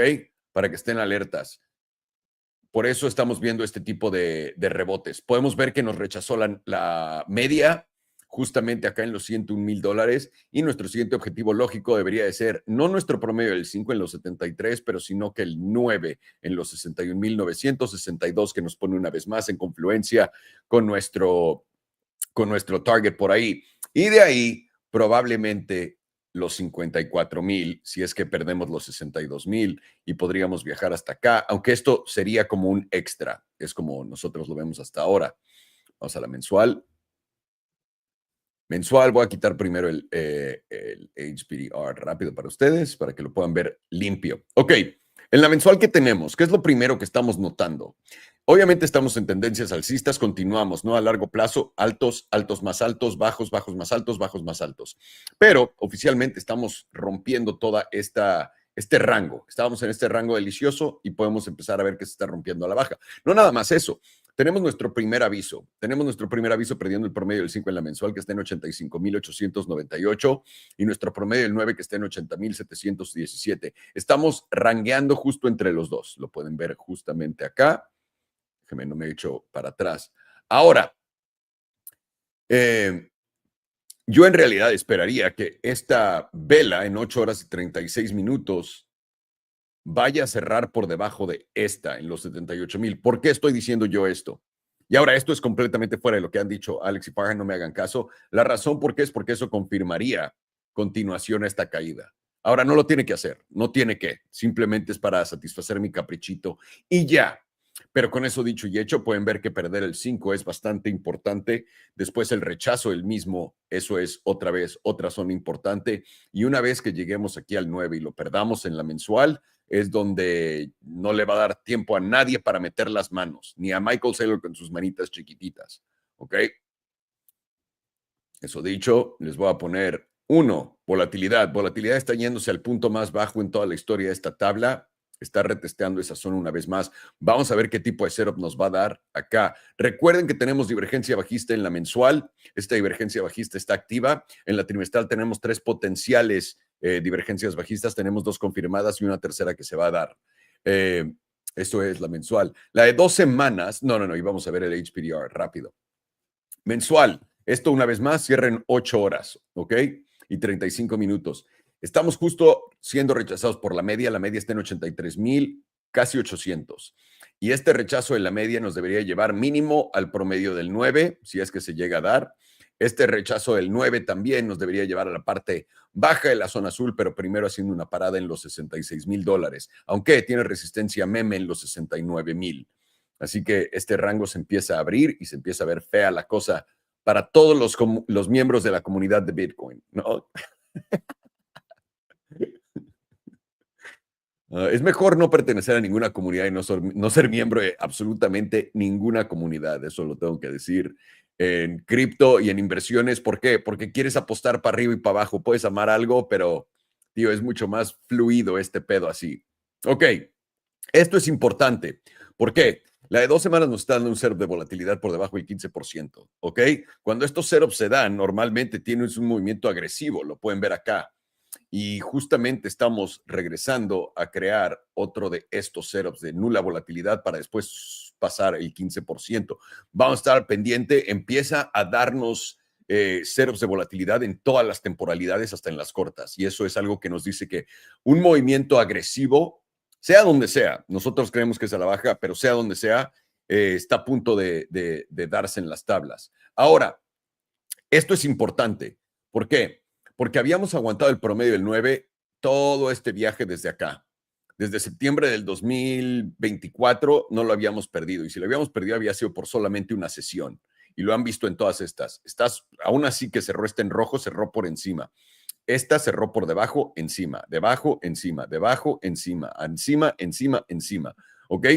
Podrían decir que todo esto cerró por encima y simplemente tuviste unos cuantos SFPs que son fakeos, ¿no?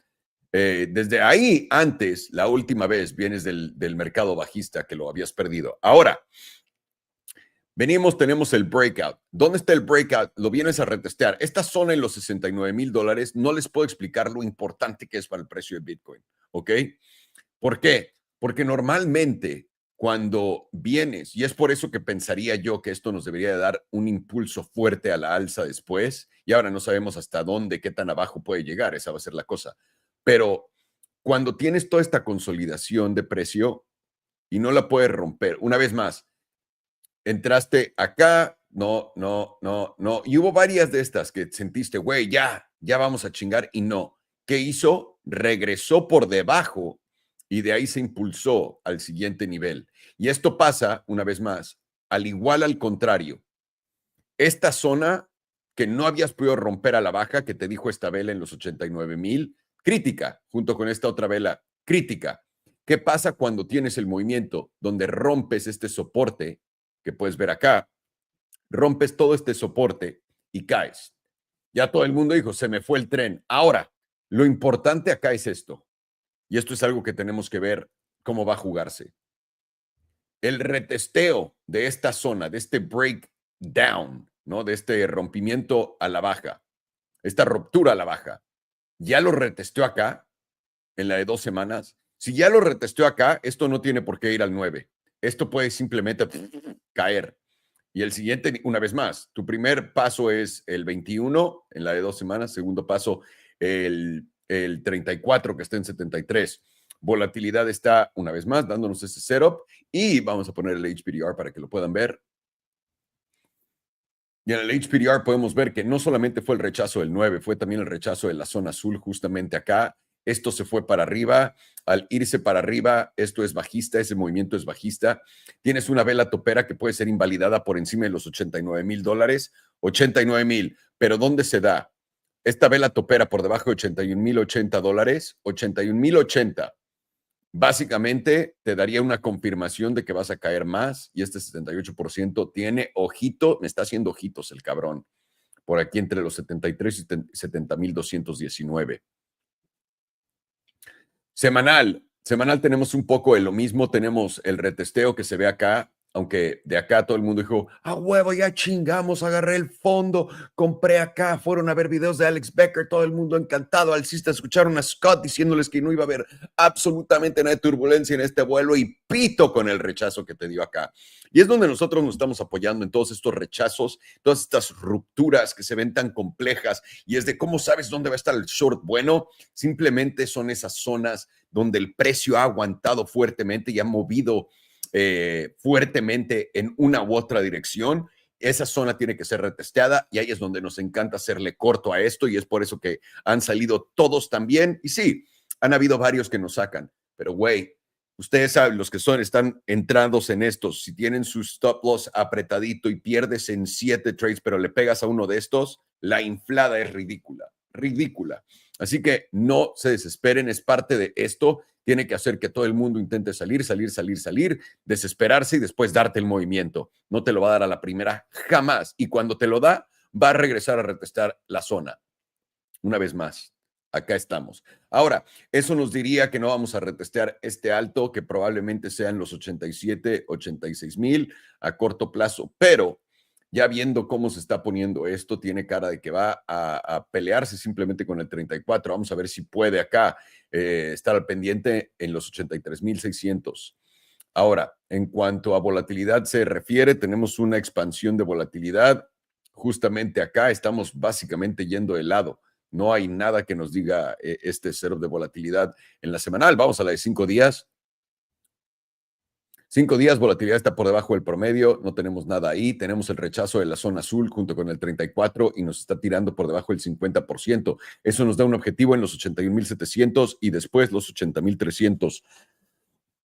Sería la primera zona de interés. Después 74,000, esto sería simplemente un bajo más bajo en esta tendencia y daría continuación a lo que estamos viendo por ahora. Diaria también nos está preparando un setup de volatilidad. Venimos debajo del 15%, está expandiendo. Ahora está doblándose para abajo, pero continúa por encima del promedio, lo que nos dice que continúa expandiendo. Esto había sido a la baja. Pueden ver que se está volteando la volatilidad en esta. En cuanto voltee una vez más para arriba, tiene cara que va a apoyar más la bajada. Eso es lo que nos dice este setup de volatilidad en la diaria. Ahora, ¿qué es? Cosas notables que estamos notando acá. Vamos a ponerlo y quitar el HPDR para que tengamos una mejor perspectiva en esto.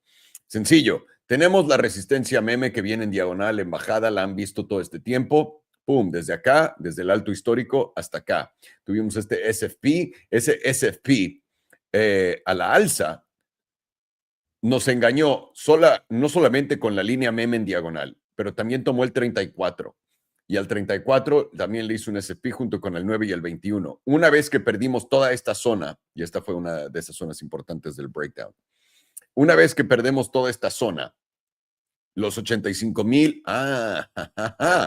los 85,100 son posibles para un retesteo, en mi opinión, y de ahí darle un cortazo. Pero tienes el 9 primero y estamos viendo mucha debilidad en el precio, no solamente con esto, pero también tienes al 9 y el 21 por debajo del 200. Puedes ver que el 200 había servido perfecto como catapulta a la alza, como un buen soporte, después se volvió resistencia. Intentamos romper esta resistencia, pero todo esto fue un SFP y ahora estamos cayendo. Y una vez más, donde rompes fuerte, tienes que venir a retestearlo. Ya lo retesteaste y ahora puedes caer. Es lo que estábamos viendo en las otras temporalidades. Así que bastante sencillo con Bitcoin. Damas y caballeros, seguimos cortos. Seguimos viendo esto para abajo. La siguiente pregunta es, ¿dónde está el último retesteo que vamos a ver? ¿Serán los 84? ¿Serán los 85? ¿Será el S&P 200? Nosotros pensamos que entre el 9 y el 21 va a ser el tope, pero vamos a estar pendiente con esto. Y volatilidad en todas las temporalidades, incluyendo la de 4 horas, todo. Tenía cara bajista. Volatilidad estaba aquí preparando un setup potente. Estamos por debajo del promedio en 13%. Y eso nos dice que, vean, o sea, es a lo que vamos, que esta zona puede retestear hasta el S&P 200 y en los 84, que tiene confluencia con el diario del 9, etcétera. Sería interesante para agregar a los cortos que ya están acá, llevárnoslo por acá. Más allá de eso, dominancia de Bitcoin, esto es muy importante para toda la gente que está esperando ese gran mercado de alts. Uy, tienes un setup en la diaria, en la dominancia de Bitcoin, potente de volatilidad, lo pueden ver acá, 15% está acá. Y tenemos el setup justamente dándose después de volatilidad nula, como siempre, este es un setup de jamás y bolas. Está dándole para arriba por ahora. Vamos a ver cómo se comporta este setup y si nos va a dar, se va a voltear y nos va a dar algo negativo, pero esto es la dominancia de Bitcoin. Esto nos quiere decir que debería empujar aún más a la alza. ¿Hemos tenido alguno de estos? Sí. Sí, pues empujó de acá el 56 al 58. Después acá todo esto. Ok. La cosa importante de saber de la dominancia de Bitcoin, en mi opinión, es esta. Déjenme, solamente lo hago a través de esto. Este pico, enero del 2021 en la dominancia de Bitcoin, cuando cayó, recuerda, ¿qué es lo que quieres? ¿Tienes altcoins? ¿Tienes Ethereum, todo eso? Lo que quieres es ver velas rojas para abajo. Esto es positivo para ti. Ver esto es negativo para ti, ¿ok? Estamos al revés. Y ahora, ¿a qué podemos directamente ligar esto? Bastante sencillo. ¿Qué es lo que teníamos exceso de en estas fechas? Liquidez. Liquidez. Al punto, y esto se los he explicado 1000 veces a los que me han escuchado en mis programas, es primero cuando cuando empiezas a tener dinero, lo primero que vas a hacer es te vas a comprar un coche. No, después vas a ahorrar, te vas a comprar tu casa. Ya que tienes tu casa y tu coche, vas a ahorrar y vas a comprar acciones. Ya que tienes tus acciones, tu carro y tu coche, tu casa, vas a comprar criptos. Eso quiere decir, mientras más rico, mientras más dinero esta persona esté haciendo, está entrando en diferentes mercados. Y una vez que tienes tanto dinero, que tienes casa, coche, acciones, cripto, ¿qué va a hacer? Comprar monitos, changuitos en fotografía. Esos son los NFTs. Este exceso de liquidez, esto es lo que pasó en estas fechas. Esto es exceso de liquidez. ¿Qué es lo que estamos viendo en este movimiento? Retirada de liquidez directa al mercado. ¿Ok? Y ahora mucha gente va a decir, no, es que el money supply, olvídense de todo eso. ¿Ok? Imagínense, y esto voy a tomarme tantito para para separarme rápido de esto.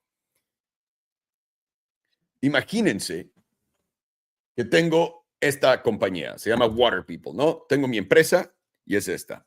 Y esta empresa vende 100 millones de dólares al año, ¿no? 100 millones. Todos mis accionistas son todos ustedes que son los ciudadanos americanos, ¿no? Entonces, todos los ciudadanos americanos viven de este pedo.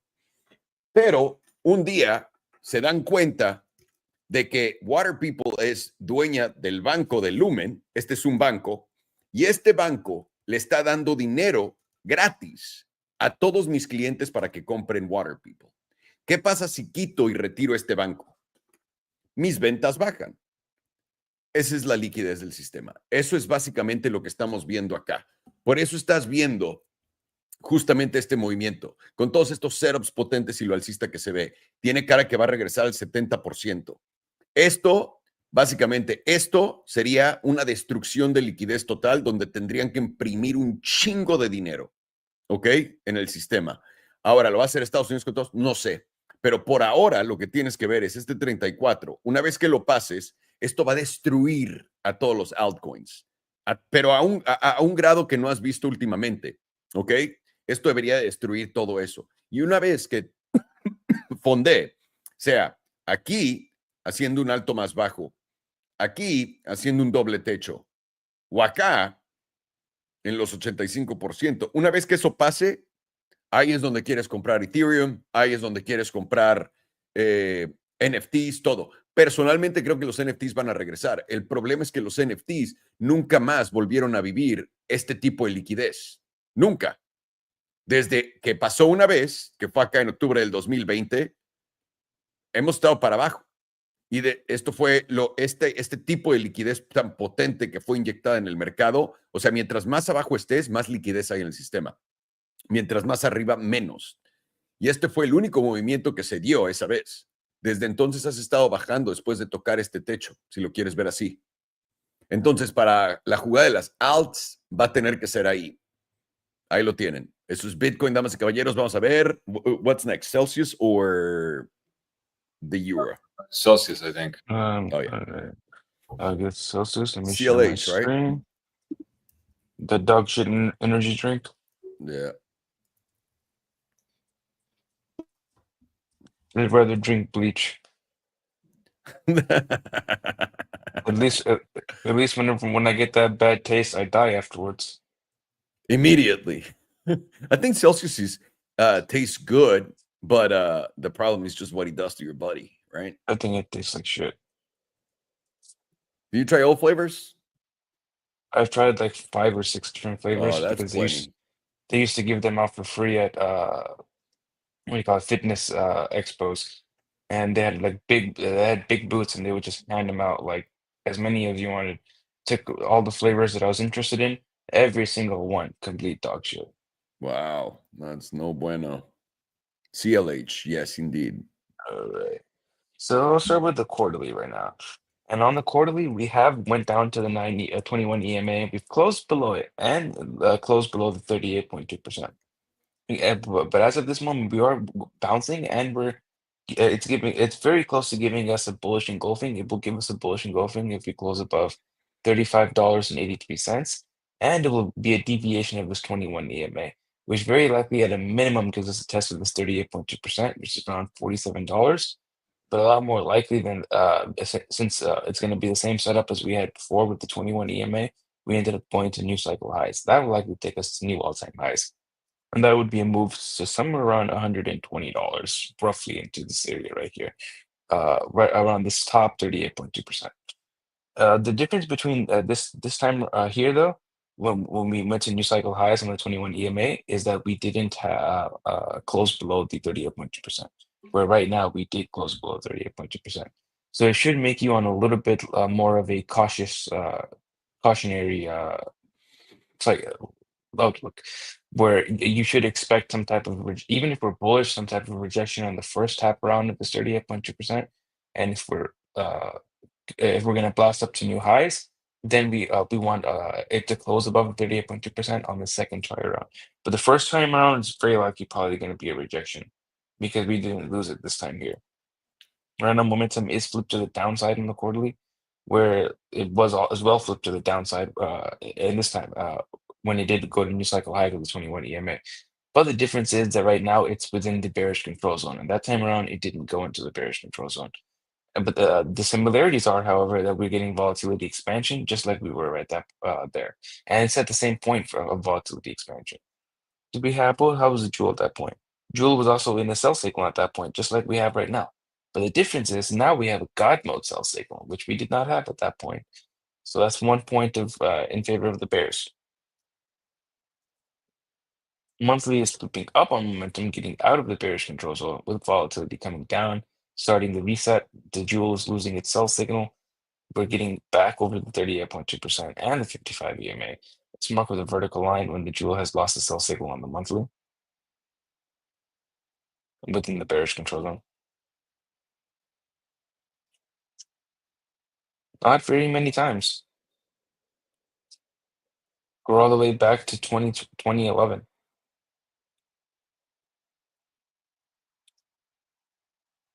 This one was not much. Kind of disappointing. 12.9%. That's decent for a stock. This one was nice. Stonks go up 185%. Good Lord. 347%. 1,589%. 3,231%. Wow. That's not bad. Next one.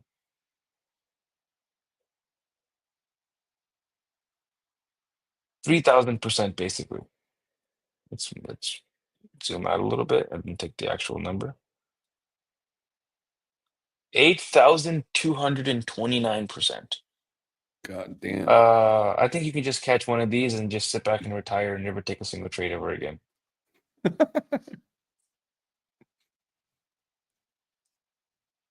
Now, let's take it from here.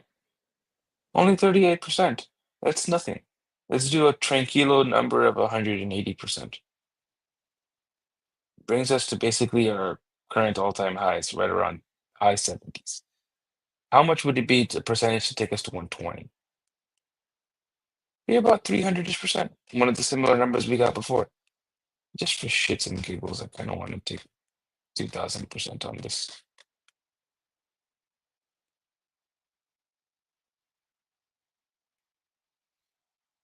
It's around $550. Let's say I will eat my socks if this shit energy drink ever goes for $550. I can say that because I'm not currently wearing any socks. On the 2-week, we are getting momentum also to the upside, getting close to the bullish control zone with volatility supporting it now. And we're getting a buy signal on the Jewel within the bearish control zone. What we want to see is a close over this weekly 100 if you are bullish. And if we get that close at $36.73, that likely sends us up to somewhere around this area here, around the 78.6% at about like $53. And that's quite the move. From here, that would be like 42 or 43%. This thing is very volatile. Nice. It would be nice if BTCC had this.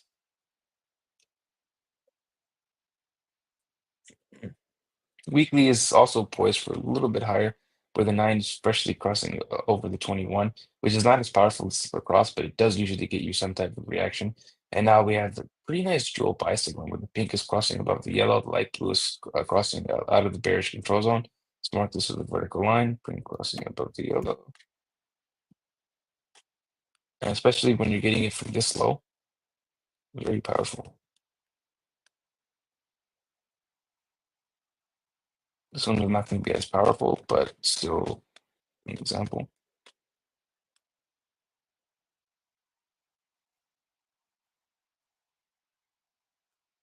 This one too, not going to be as strong.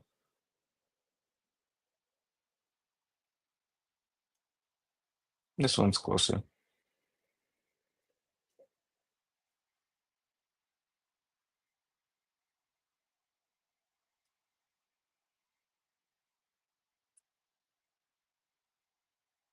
We've gone back far enough.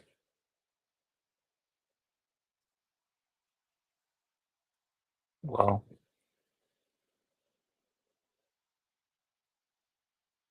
233%.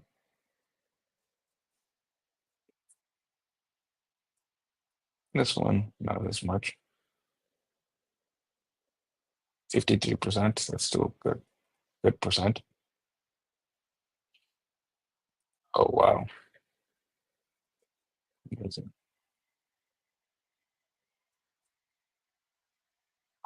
2,410%.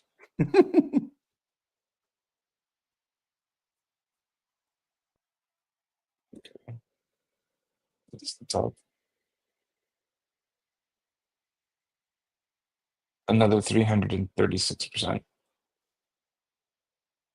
And as of now, how many percents do we have? 54%. Is this the first one?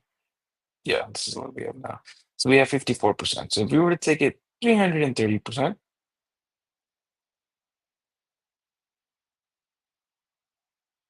brings us to about $100. Interesting. So maybe I should adjust my 120 number. So $100. Even that is pretty nice. That's like a what, Bumperoo. 300%. Yeah. Yeah, it's almost a 3x. I'd be satisfied with the 3x. Right? Like, just do a 3x a year and you'll be set. Yeah, no need to get greedy. Let's just do a tranquilo 3x every year with no losses ever. On the 5-day, we're also getting momentum to the upside with volatility exporting it, expanding from literally 0%. 5 days is just like the weekly is giving us that dual buy signal with the pink above the yellow and the light blue above everything else. Right now, the 5 days resistance is going to be at the exact same $37.50 area where it has the 200 SMA. If it can close over that, that should send us into that $50 zone. 2 days, basically getting right over that 100, where the resistance on the 2 days is going to be the 100. It's somewhere around $36 on the 2-day, and that should send us up towards 100 to 200, which right now is sitting at the same $50 area. And what lines up with this being a very high probability of rejection zone is you're getting to the 97.5% of the HPDR. So you only have 2.5% chance of continuation from this point. And daily is now flipping back up on momentum after flipping down for a little bit at this 200 SMA. Exactly what we wanted to see, because volatility, if you were bullish, because volatility was declining, and now it's once again expanding on the volatility with momentum flipping up and getting solidly over this 200 SMA. So if you can't get a close over this area, likely send us up towards this 97.5%, around $50. Let's see last time when we had a close over this 200. I'm gonna move to the upside right here. And that took us up towards this area is 97.5% because the range just stepped up and then it was 88.3. But you can see where it would have been if you look at the color. That was 97.5. Right now, the 97.5 is $50. 4 hours now getting close to a breakout where it's bouncing perfect at the bottom of 38.2%. Now it's getting over the median, getting very close to getting over this top 38.2%. That's at $36.62. We closed in about an hour and 30 minutes. So if this can close over the 38.2%, like it did over here, it took us to the 97.5%. That right now is at, oh, what do you know, $50. Switch to the RSI. Ding! Bloom. Oh, wow, that's beautiful. Quarterly is about to put in a third drive of hidden bullish divergence as long as you close above $35.83. And that will give you a minimum target of hitting this cluster of EMAs right here, which is about $40, $41. And then your next level, which is it's likely going to clear that because it's 3 drives of hidden bullish divergence on a quarterly, it's going to have volatility expansion at that point too. Very likely the bullish control zone. Right now, the bullish control zone has a tranquilo target of $77.14. Not bad. This one.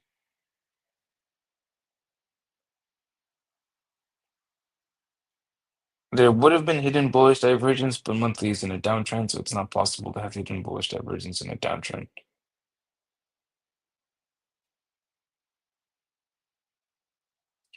Two-week has confirmed bullish divergence within the bearish control zone, and the next target would be hitting the bullish control zone, which right now sits at about $42.86, very close to that low $40 area, which lines up with basically very close to this 55 EMA.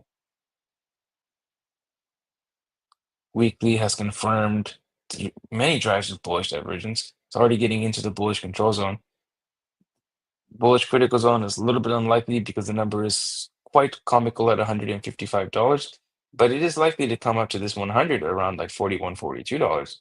Get over that, and then we can see some busting action to the upside. 5 days, well, many drives of bullish divergence. Target of that same $41, $42 area. Get above that, busting action. I still don't think it's going to go to 155 though. The energy drink tastes too shit to be priced at $155 a share. I know. My boy Gareth swears by it. Every We time should I see him, short he's it like, we just- love this Celsius. We drink it every day at the office. I'm like, I can tell. He might just be paid to say that. He doesn't get paid. He's really saying it because that's real fitness people don't drink that shit. No, that shit's We should- so bad for you. We should short it just because of how bad it tastes. If you're truly like into fitness, you're drinking like organic kombucha, green tea that's organic, and like loose leaf and water, spring water. Or water. Yeah. You know, just That's it. Spring water though, not tap, not bullshit. yeah. It's spring water. 100%. Not little Celsius. Yeah. And that's every office of like I'm the one who talk. I'm fat right now. I'm not fat, but I'm not fucking ripped. Same. And but Yeah, me too. It's mostly the fat zone where they're having those. Let's be real. Oh yeah. The little cool, trendy millennial office with their Celsius branded fridge. That's right. Yeah. So, I mean, pretty good Very- hit, but Very yeah. gay. Also. On the 2-day, we have 3 drives of bullish divergence confirmed. Damn. That would give us the next target if we can get a close over this 200. I mean, 100 would be the 200, and that's at $50. 50. The bullish critical zone target would be right now, and the only way we can hit that if we get a solid close over this 200 at $50, it's $100. So that's a solid 2x, and that would be taking the conservative play of waiting for a close over that 200.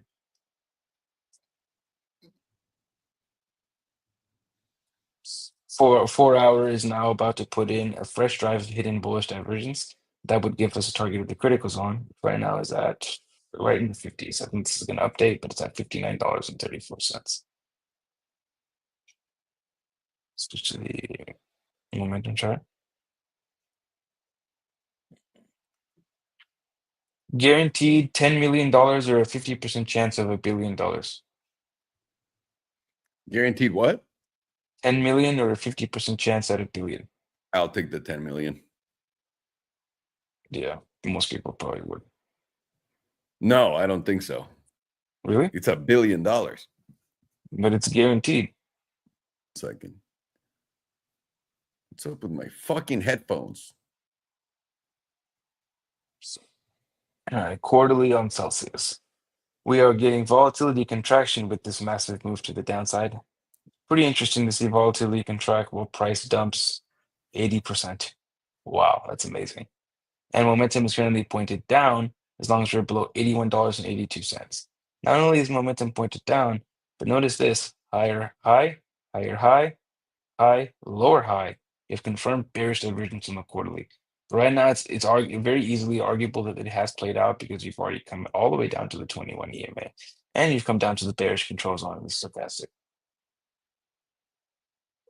Right now, monthly is flipping back up with volatility expansion, and it will flip up as long as we're above $22.65.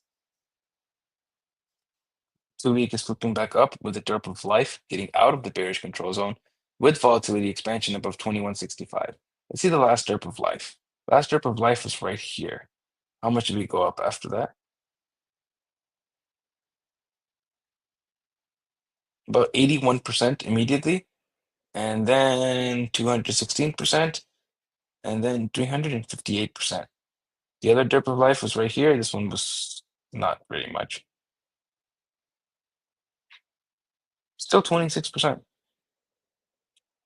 And then this one was quite amazing, quite spectacular.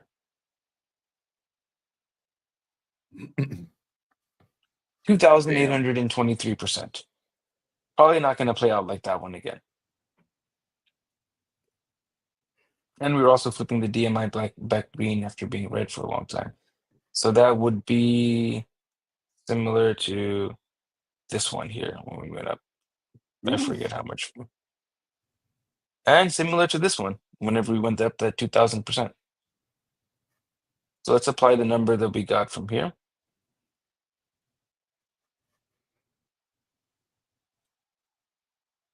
Of 81%.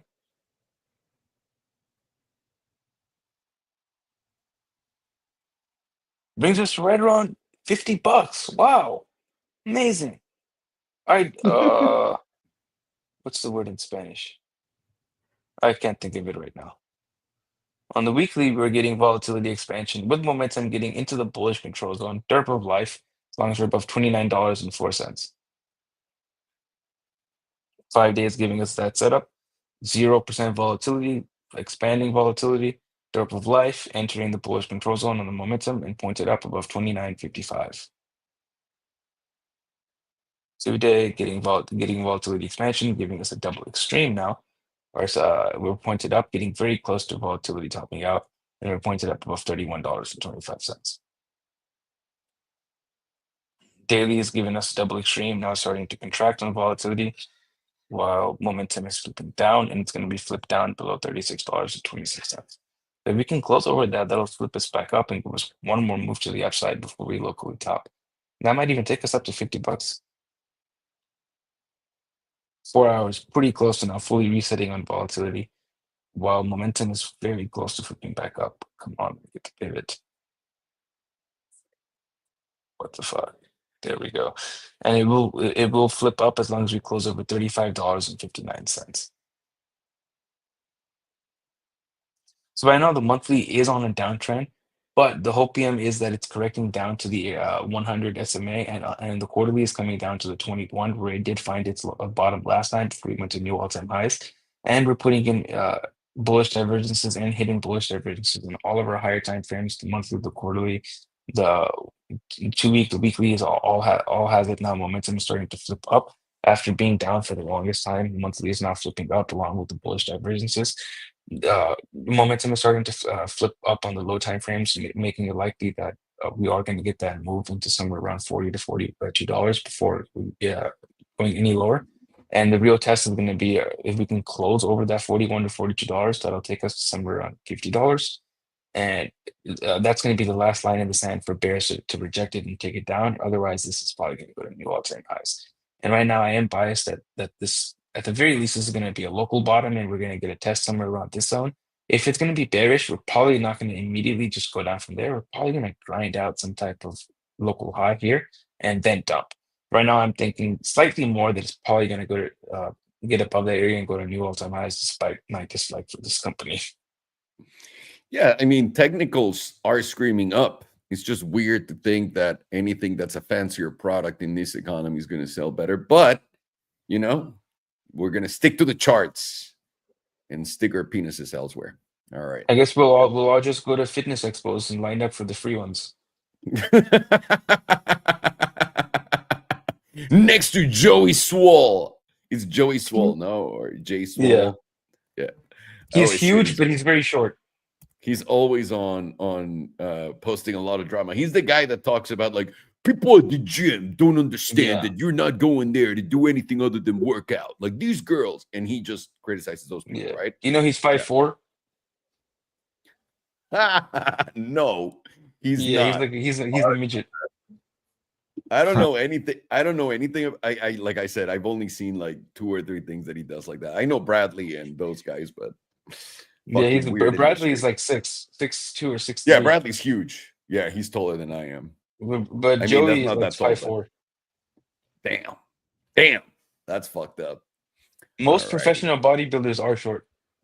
Well, yeah, because it's easier to get chunkier arms and chunkier legs. Like my biggest Yeah. problem is how deformed my body is. And my Yeah, me too. arms are so long, my hands are huge, and the same with my legs, También. but my torso is so short. It's terrible. I look like a fucking skateboard with hands and legs. It's I got the terrible. terrible part down as well.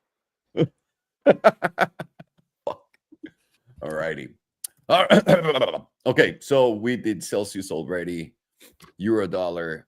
Let's jump into UPS. United Postal Service.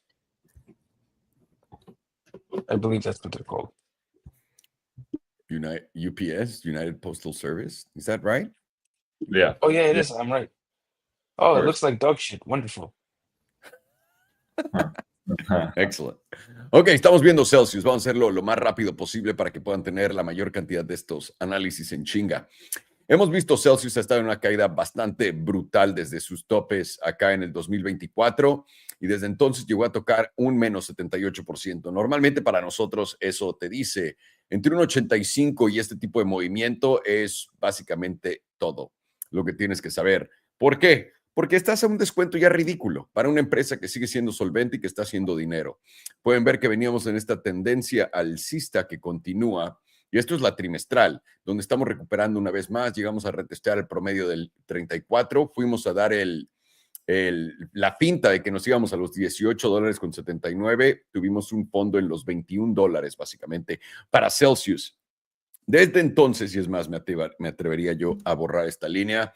Esto nos parece a nosotros que es el fondo. Esta fue la capitulación. Justamente un poco parecido a este punto antes de dar el siguiente escalón. Ahí lo tienen en la parte de ahí.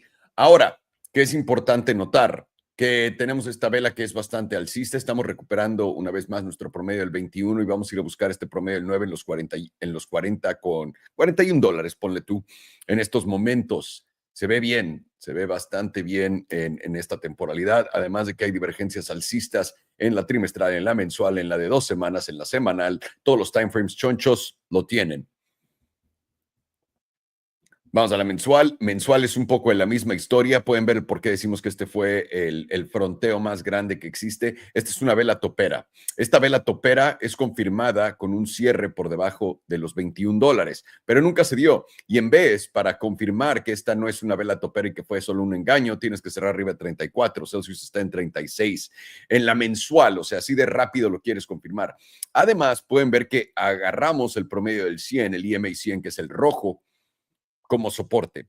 Lo habremos perdido por acá, lo retomamos y una vez que lo retomamos tuvimos este gran madrazo. Una vez más, esta vela lo que hizo fue ir hasta acá y volver a caer a la zona del breakout. Es lo que les digo que les encanta hacer a todas las acciones. Una vez que entiendes esto y lo metes en tu sistema de trading y eres paciente, esta es la clave del éxito para todo. Esos retesteos. Ahora, habrá acciones que tal vez no lo hagan. No, definitivamente. Habrá momentos en el que no lo haga y solamente se te vaya. Tal vez, pero hay una gran probabilidad de que estos momentos sean los buenos y los efectivos son los mejores, en mi opinión, los que te dan los movimientos más bruscos. Simplemente es cosa de esperar, esperar, esperar, esperar. ¡Vámonos! Y alguno de ellos tiene que funcionar. Mensual también tienes esa divergencia alcista. Hemos visto esta caída. Volatilidad nos dice absolutamente nada. 2 semanas estamos ante el promedio del 100, lo pueden ver ya más estructurado por acá. Veníamos ante esta resistencia que está justamente rompiendo a la alza y ahora en línea meme diagonal. Y ahora la siguiente resistencia es el promedio del 100 en los 36.73, que son 20 centavos más arriba de donde estamos. Una vez que podamos cerrar por encima podremos ir a los $39-40, de ahí ir a buscar esta parte alta de la zona de acá. Vamos a verlo en el HPDR para que tengan una mejor visualización. Tenemos el rebote de la media, salimos de la zona azul, debería de ser nuestro objetivo el 61.8%, una vez que pasemos el promedio del 100 en los 36.74 y eso lo tenemos en los $43, 78% en el mejor escenario y esos son $53. Semanal, tienes volatilidad expandiendo junto con el movimiento a la alza, también, ¿cómo se dice? momentum apuntando para arriba. La única cosa es, este movimiento de hasta acá te puede llevar al 95% definitivamente los 47, pero puedes ver que vamos a necesitar una consolidación marca ACME por un ratito, porque ya estás en el 88.3%, que es donde también está el S&P 200. Aquí vamos a poner bastante atención en esta zona de los 38. Sigue saliendo. Pasando los 38 vamos a continuar. 2 días lo pinta, me parece que los 2 días es la que pinta perfecto la fotografía. ¿Ven este S&P 200? El morado de hasta arriba. Estamos buscando ir a retestar esta zona. Y esto puede caer hasta los 48, que es donde personalmente pienso va a ser la primera zona donde encontremos un fuerte rechazo para continuar, porque este movimiento a la alza tiene cara que va a tener continuación. Ahora, esta era la zona muy importante para mí para romper, porque tienes todas estas resistencias y también en diagonal que convergen justamente en la zona de los 36. Estando por encima de esa zona de los 36, vamos a ir primero a visitar muy probablemente, porque además estás encima del EMA 100, ir a visitar este 200. Una vez más, el 200 probablemente vaya a bajar tantito a estos 48 y ahí es donde nos encontremos con él primero. Recuerda, la primera vez que vas, no lo vas a romper a la alza. Y si lo rompes a la alza, va a haber un retesteo que te lleve una vez más para arriba los números correctos. Así que no te me desesperes. La razón por la que habíamos puesto esto acá era porque el hombro, cabeza, hombro que se estaba dando y este es el breakout. Objetivo de este movimiento debería de ser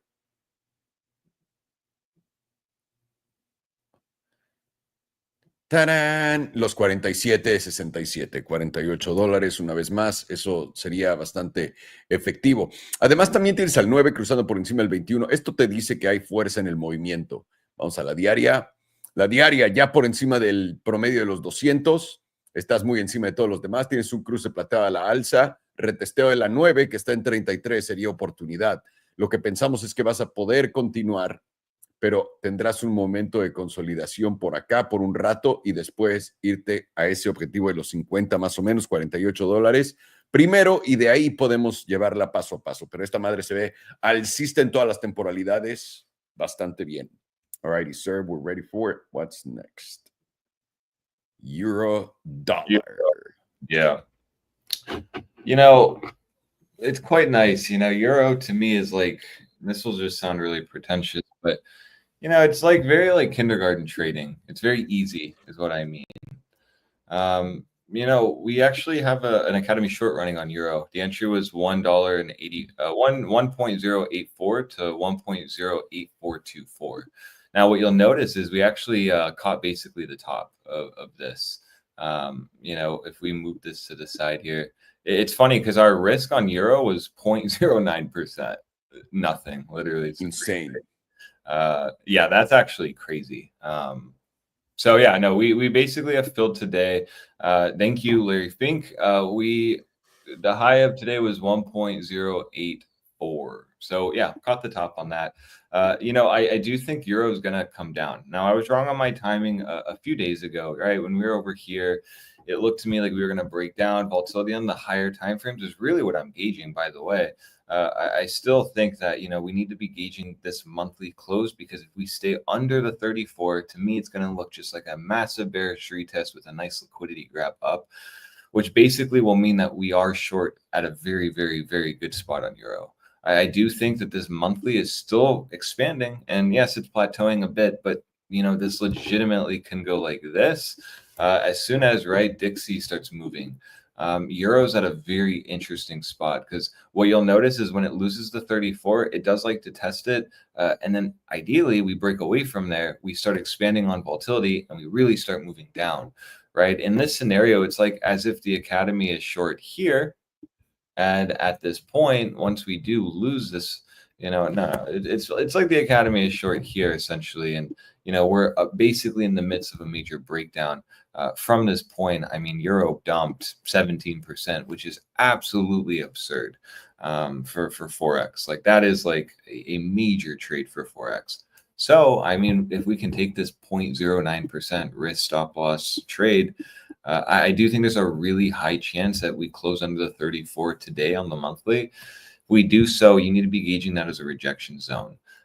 You know, we still are in the bias that, you know, Euro's in a downtrend now after we took out the last higher low potential. So this is looking like the next lower high. Let's see if the rainbow chart tells us anything else.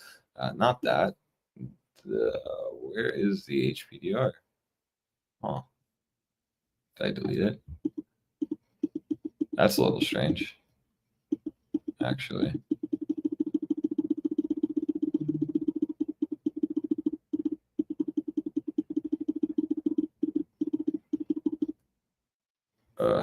Okay. Well, that's Is that a vibrator I hear going off in the background? Is that my phone, or is that just because I was clicking the mouse pad? The clicks. I see. Yeah, I don't know where my HPDR is. Let me just, I guess, put it on. Is it? Oh, it's this one.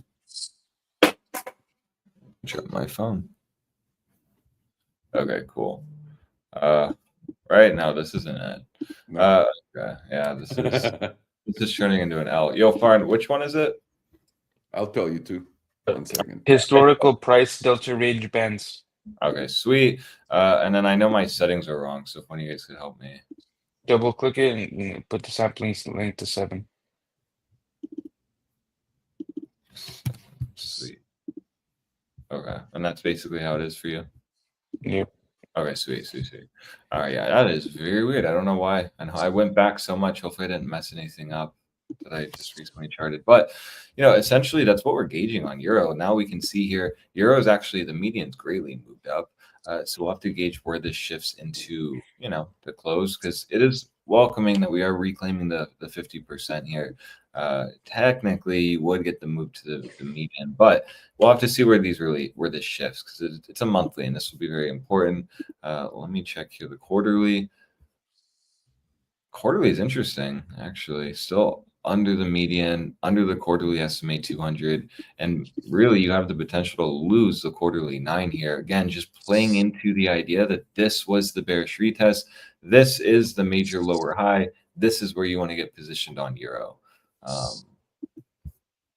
Yeah, I mean, because why? Well, I mean, even here on the quarterly, you have a volatility setup. Last one was 2021. This played out kind of slightly, right? Because we only went to like 40%. But even so, I mean, upon expansion here, this essentially led you down. Gosh, 16%. Like, it's kind of crazy. The amount of like the volatility setups you're getting on Euro, because, you know, really, I mean, with the volatility setups you're getting here, assuming we do start rejecting this region, if you even go down like 10%, right, you're already under $1, which would be massively bad for Euro. That's why I do think it's like very likely to see the low 90 cents within the next year, year and a half potentially. And I've been on that camp for multiple months now. It has not changed yet, and only my bias has gotten more stronger. I've only gotten more hard when I'm shorting this, so take that for however you want. But this has the potential to be the next major lower high. 5-day nice SFP of the SMA 200. This is technically, you know, a short trade. This is to the book. Now I understand why I gave that short out. This is to the book. You deviate it, right? You want this to at least retest. Possibly could have gone to the 200, but, you know, with Euro, that's why I said it's super easy, because it's super to the book. It's going to respect the SMA 200. You're going to chop a little bit, but generally this chop was pretty nice. I mean, higher low, boom, higher high, dump. Yes, nice deviation, could have shorted there. Nice move, bearish retest, right? It's very to the book. Lost it, bearish retest, major dump. From this point at the SMA 200, we went down 17%. So it's pretty brutal. And when you get above it, you get big moves, right? Right here, we reclaimed it. You saw Euro pump 8%. This moving even 1% is big, because you're generally using high leverage. Why? Because well, you can nail a trade where your stop loss is literally this tight. So, you know, I could have, if I wanted to, had a 500x on this trade, honestly, if I wanted to. But I didn't. I think I'm on a 20x. So You know, that's the beauty of this. We're going to gauge the daily 9, see if that really gets lost. We'll then want that to stay under it, just like it did here, and make its way down to the 1.07662. That's a big spot for euro. You're going to want to see that get lost to play into the analysis for our TP zone at 1.04. If we start really losing this zone, again, it'll just look like a nice SFP. If you're not positioned, it could give us a nice short on the EMA 21, and then we'll test the SMA 200. This is important because bulls are trying to flip this into an uptrend, right? Bulls are trying to form structure here, base, break the high, now we're in an uptrend. Bears are trying to make this the high, lower high, lower high, lower high, right? And they want this to break down, lower high, boom, deviation of the SMA 200. This would confirm your absolute bear bias once you lose that SMA 200, in my opinion. The SMA 200 for euro is very important. Generally, that's when you are above it, you're in uber bull mode. When you're below it, you're in kind of like a mini bear market, in my opinion, right? Above it, you're in a nice little bull market. Then as soon as you lose it, you're in like a mini bear market. It's very simple. There's really no reason to overcomplicate it. Specifically for euro, you really should use the SMA 200 a lot, in my opinion. It's funny when people don't use moving averages, yet they trade Forex. It seems like a cheat code to me. Another reason why this zone is really important is because you see the SMA 200 on the 2-day, but also the daily 9. The 2-day 9, my apologies. It's very important. You know, it's like last time we lost these two, the SMA 200 and the 2-day 9. Yeah, that's what exasperated the move down. You also have the meme lines right around that zone, with also volatility at extremes and resetting. This is good because this went to extremes when we were pumping up. So technically, if this starts resetting, this has the opportunity to really start coming down. The opposite move where we, you know, went to extremes was up. So if this naturally resets, that should bode well for our short on euro.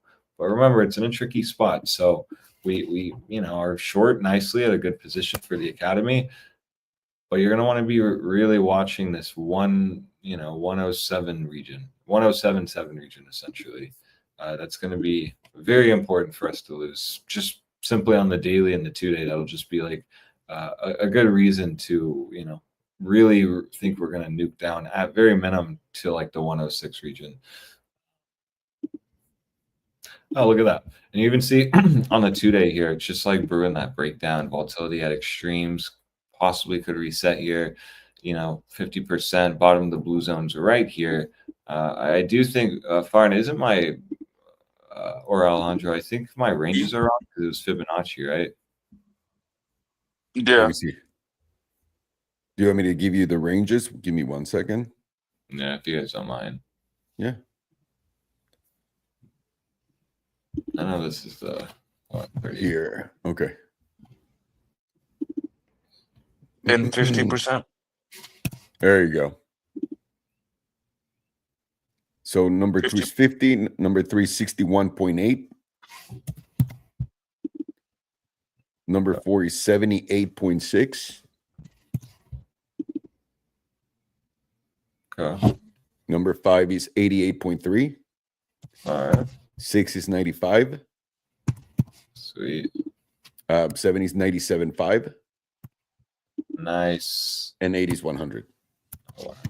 Sweet. Okay, cool. Appreciate that.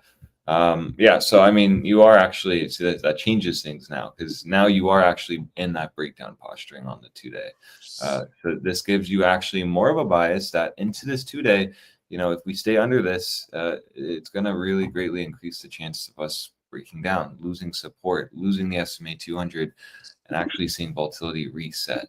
Now, we easily can make the double derp here on volatility, meaning we just go up again one more time. But if you see this, it's going to give me max confirmation that we're going to reset this and go down. Because generally, when you do the double derp on BBWP, you generally do end up resetting pretty hard at that point. It's like the double derp of death on BBWP. That's what I call it. I think that's what Crown calls it. So that's why I call it naturally. So, you know, 3-day as well, bottom of the 38.2%. Big zone here on euro, in my opinion. I mean, it's logical to be looking for weakness here, specifically when you have a short setup based on this 5-day. This 5-day is a short setup. SFP, bearish retest short. Now, if you are short here, you just need that to hold. So, you know, any move up is perfectly fine, but as long as we stay under it, you're going to break down, in my opinion. Now, you easily can range. In the 5-day, you see we are right above the SMA 200, right under the EMA 100. So you easily could do that. I call them a moving average range. You could. But until one of these gives, you're going to get that confirmation. And that is why I'm really emphasizing this meme line support, because it's just a lot of area right around this zone, which is telling you this is big support for euro. Losing it, though, could really mean that that's big resistance. And then, you know, we just know the SMA 200 is big. So if you start reclaiming that, yeah, shorts off. But under that, it's on. So yeah, that's euro. I think that was pretty clear. Quickly, we'll see here 5-day, very similar, because remember, euro is the most weighted against Dixie. So you're going to have moves where it's this opposite setups, right? You're going to have the EMA 100 get reclaimed on Dixie, which is now giving you a long trigger, and you're going to have the SMA 200 on the 5-day get lost on euro, which is giving you a short trigger. You know, it's just very nice trading here. We ideally want this low that was formed on March 13th of the 5-day candle to hold. You start losing that, it's going to be very questionable then if Dixie's actually going to go up. But as long as that holds, I'm going to be on the camp that is the bottom. We are grinding out the monthly higher low. It's going to take time because it's a monthly, but you know, I do believe that as long as the 34 here holds, that has been a pretty good region to see, you know, at least Dixie bottom. We see that like in September of 2018, you know, we fell down, hit this, formed a monthly higher low, boom, went up. Even similar to here, went up, went down, hit the EMA 34, slightly front ran it, I will say. And then at that point, it was a monthly higher low. We went up. If you notice on all these occurrences, this was the bear market. So, you know, we have to really just like wonder if, you know, this is just like brewing a massive move to the upside because the trend is your friend. If your Dixie does hold the EMA 34, gauge a move back to it into the new monthly candle. And then at that point, as long as we don't take out March lows candle, we should start seeing that move up to the very minimum to the 105.98. It's important. This going up means euro's going down. That's why I'm talking about it. So when I'm trading euro, I have to look at Dixie. It's just part of my system for it. If you trade euro and you like money, do that. It just works. You start reclaiming that monthly 9 or even dailies above 106, we'll call it. That'll be a really good sign for me that, yeah, this is the bottom and we're about to make a major move up on Dixie all the way back up to the 107.80s. That spot has always been important for me. When we were talking about that getting lost here, we talked about a move down.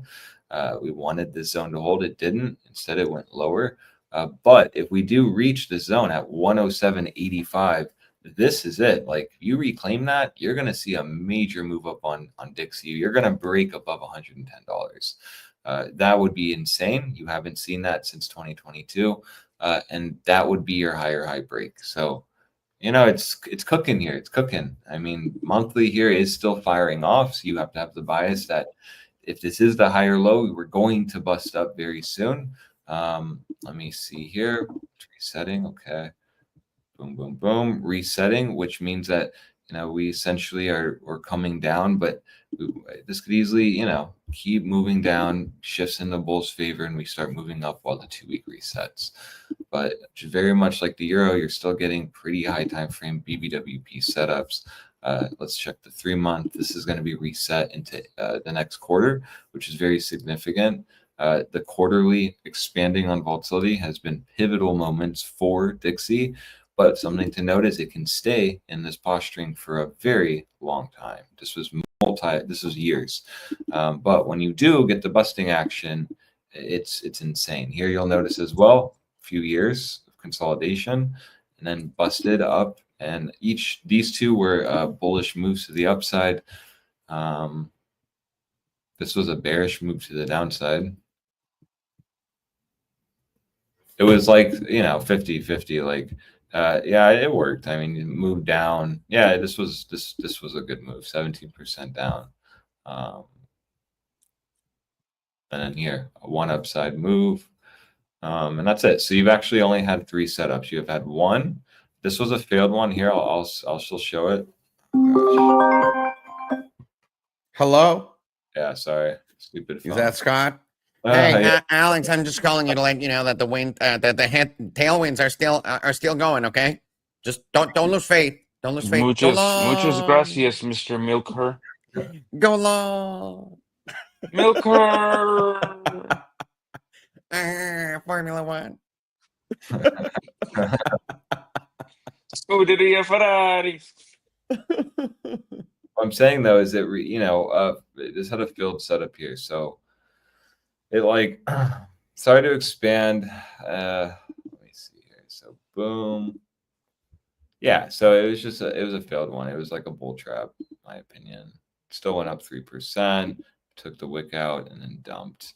Went to that multi-year consolidation before breaking out, where we had that bear market move. So it's like Dixie is still looking pretty good to me, and visually you can see it. Didn't take this low out. Yes, we did have a quarterly green dildo, but it's just looking like another higher low. So just gonna leave it at that. You just want to be really aware of this. You can see here quarterly is still above the median, so that's a good sign. Would give you the next target, and this will shift closer to 108.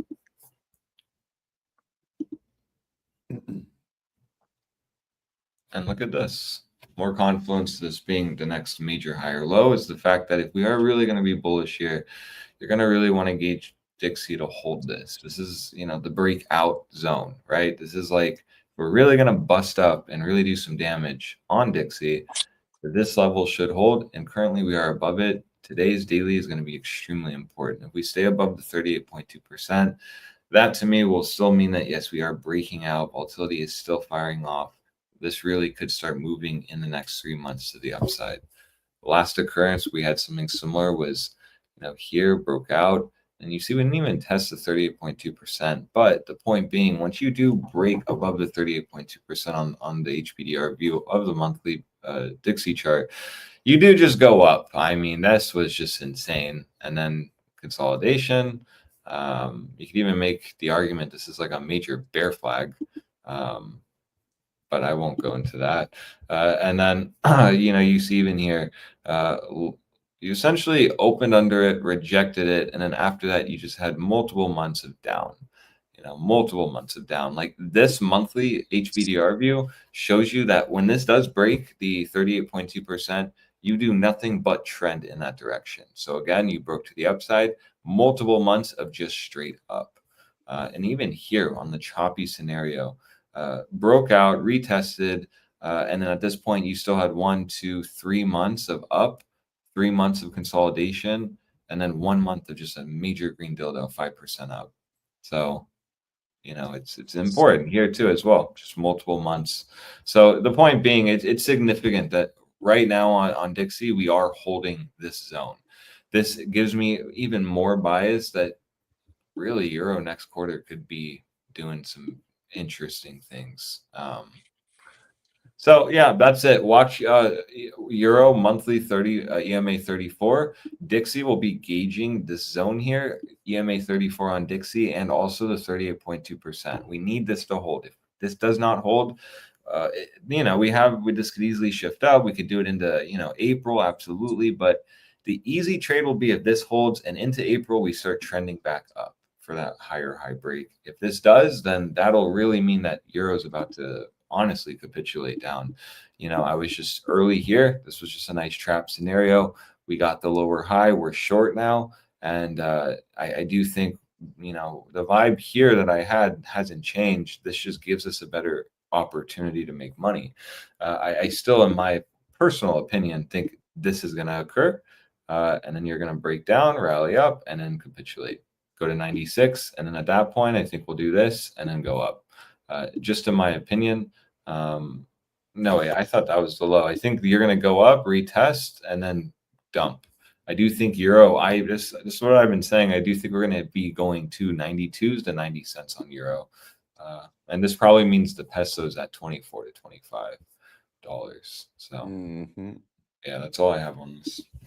Don't tell them they're going to get mad. Yeah. There's like a nice campaign. Well, no, it's over. because the peso went under $20 for under 20 pesos for dollar for like 3 days. Yeah. So all of the misinformation that comes out of Mexico is like, see, our presidenta is making the peso way better. It's like, you're still down 22% in a year. 22%. Okay. At that, and now obviously it's gone way higher. Sorry, Fine. I know I'm going to get you in trouble. Those words are gonna, those Mexicans are gonna eat those words because that's just like, I mean, I feel bad. I know. I feel bad. I've never seen like the No propaganda. The propaganda that they run down there, dude. I've never seen anything like that. Never in my life. It's crazy. I mean, it must take some weapons grade autism propaganda to convince Europeans that they're as good as they think they are. Well, the euro, it's really weird. Well, I think all currencies, right? Because right now, everyone, the main narrative that everyone's selling is that the dollar is going to collapse. But what makes a currency strong? That just think about what makes currency strong. A currency that gets stronger, and we just saw it with the Mexican peso in the past 4 years.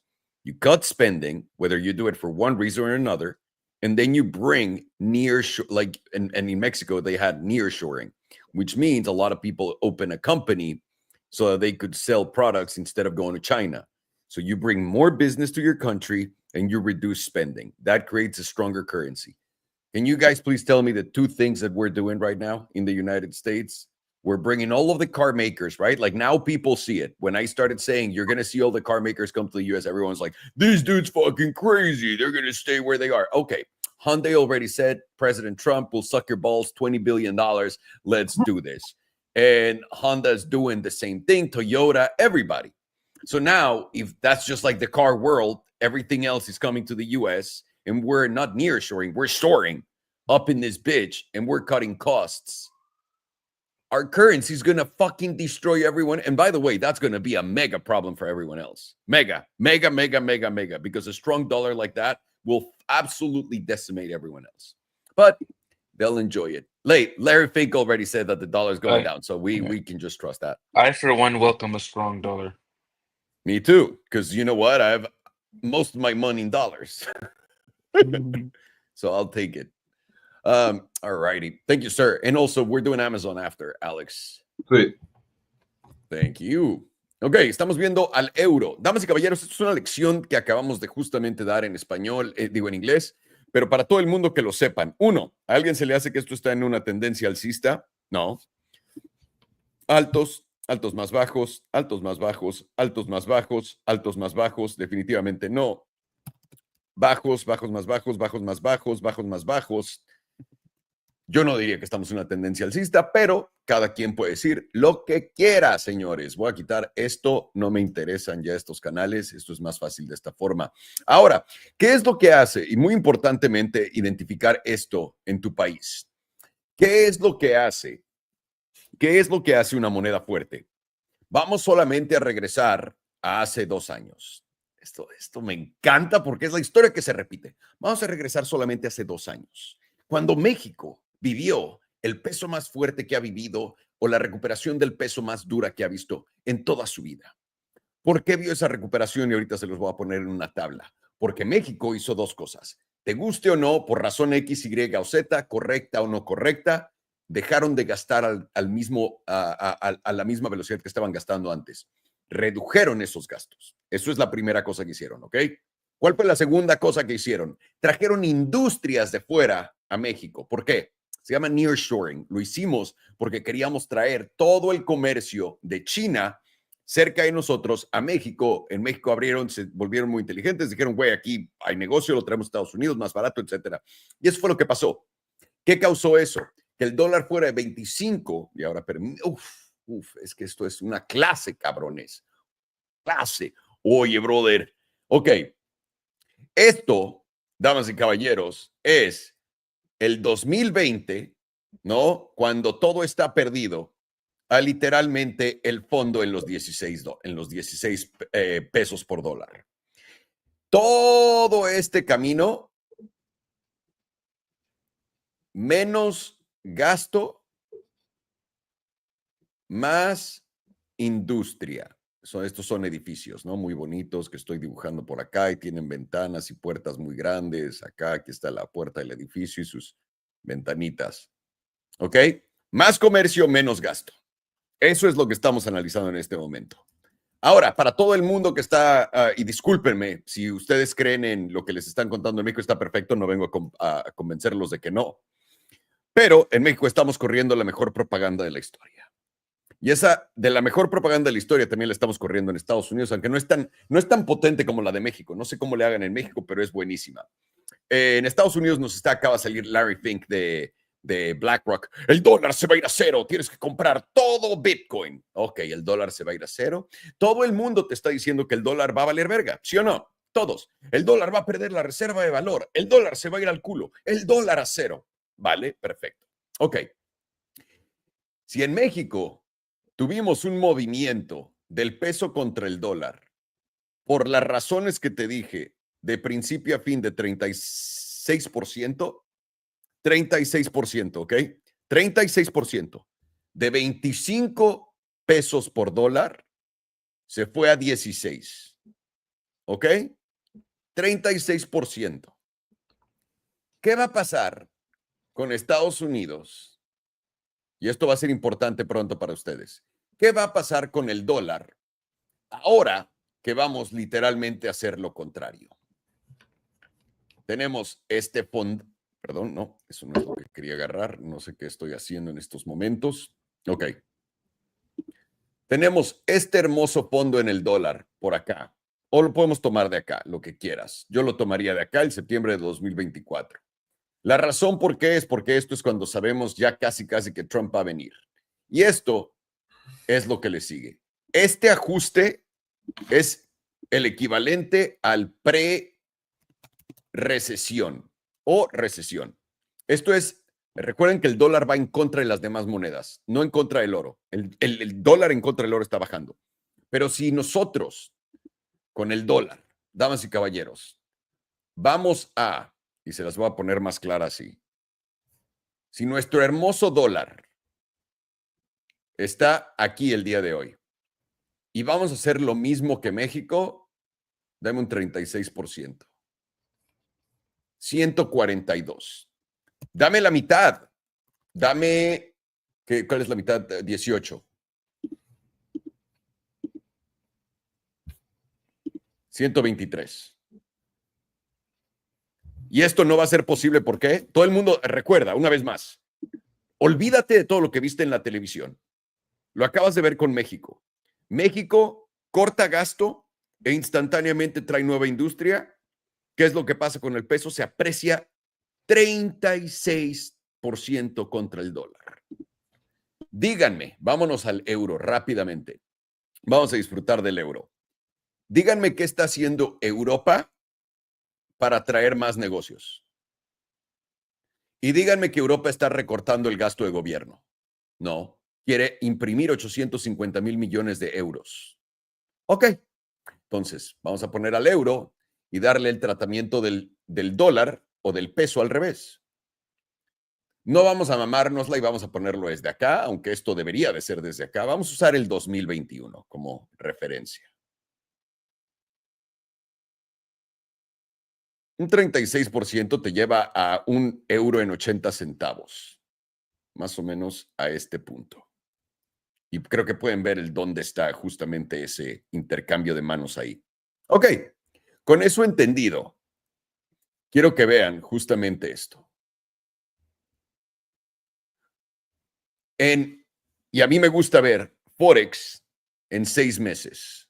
This is a 6-month silver cross to the downside on the euro. This is some real shit right here.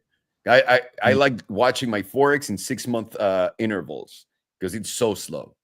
I'm very excited. I'm very excited to see the euro pores melt down and blame Trump when it goes to 85 cents.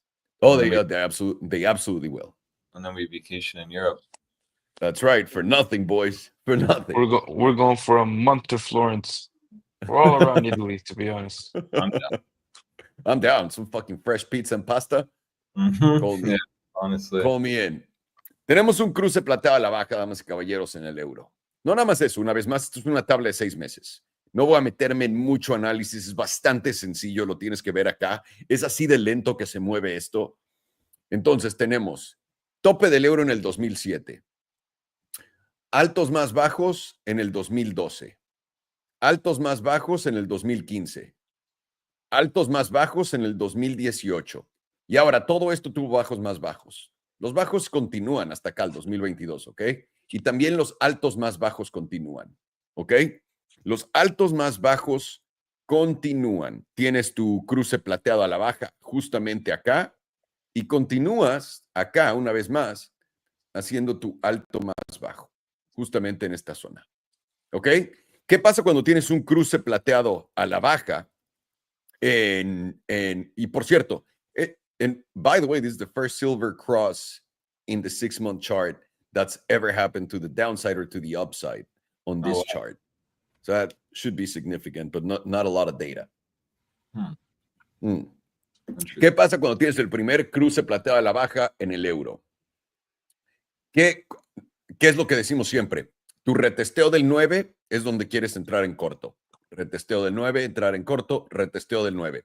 Tu retesteo del 9 en este momento está en el 1.09. ¿Ok? Voy a llevarlos. Voy a odiarme por esto, pero voy a ir a la... No voy a la semanal. La diaria es demasiado. ¿Dónde está tu promedio del 200? En la semanal. En el 1.08. Recuerden, 1.09, más o menos por acá arriba, es donde está nuestro promedio del 9 en ¿cómo se llama? En la de 6 meses, en la bimestral. ¿Ok? Diaria. En la misma diaria estás perdiendo tu promedio del 9 que está en 108. ¿Ok? Siguiente objetivo sencillo de cachar, 1.06. Más realista.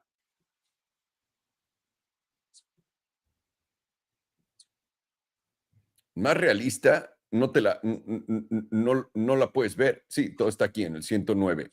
Vas a romper este mínimo y te vas a llevar este mínimo entre las patas, porque es lo que ha estado haciendo una y otra vez el euro. Y este mínimo está en 95 centavos.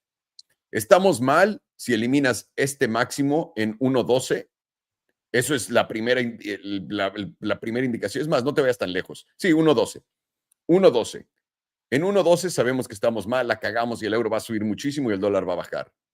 Pero por ahora, tu oportunidad grande y el short que mandó Alex también está por acá. Tus entradas están acá. 109, 1.09, 1.09. Cada que vengas a retestear el promedio del 9, corto, acumula corto, acumula corto. Y ahora checa esto. El 100 apenas está populando y el 100 está en 1.08020. Una vez que pierdas el 100 se va a volver donde quieres hacer cortos porque no vas a ni siquiera tocar el 9. Más o menos como esta zona, donde te va a quedar así de lejos. Entonces, aquí atentos, es bastante sencilla la operación. 109 para arriba, ahora sí que llevarte esto, alcistas. Por ahora estás perdiendo el promedio del 9, te está rechazando una y otra vez, lo intentaste tomar acá, es un SFP, muy probablemente vayas a 107, después 106, después 106 casi 5 y para abajo. El euro, damas y caballeros, va a pintar un nuevo mínimo. Y una vez más, ¿por qué lo digo? Toda esta tendencia alcista que en la macro continúa, puede continuar simplemente haciendo un mínimo acá en los 80, 90.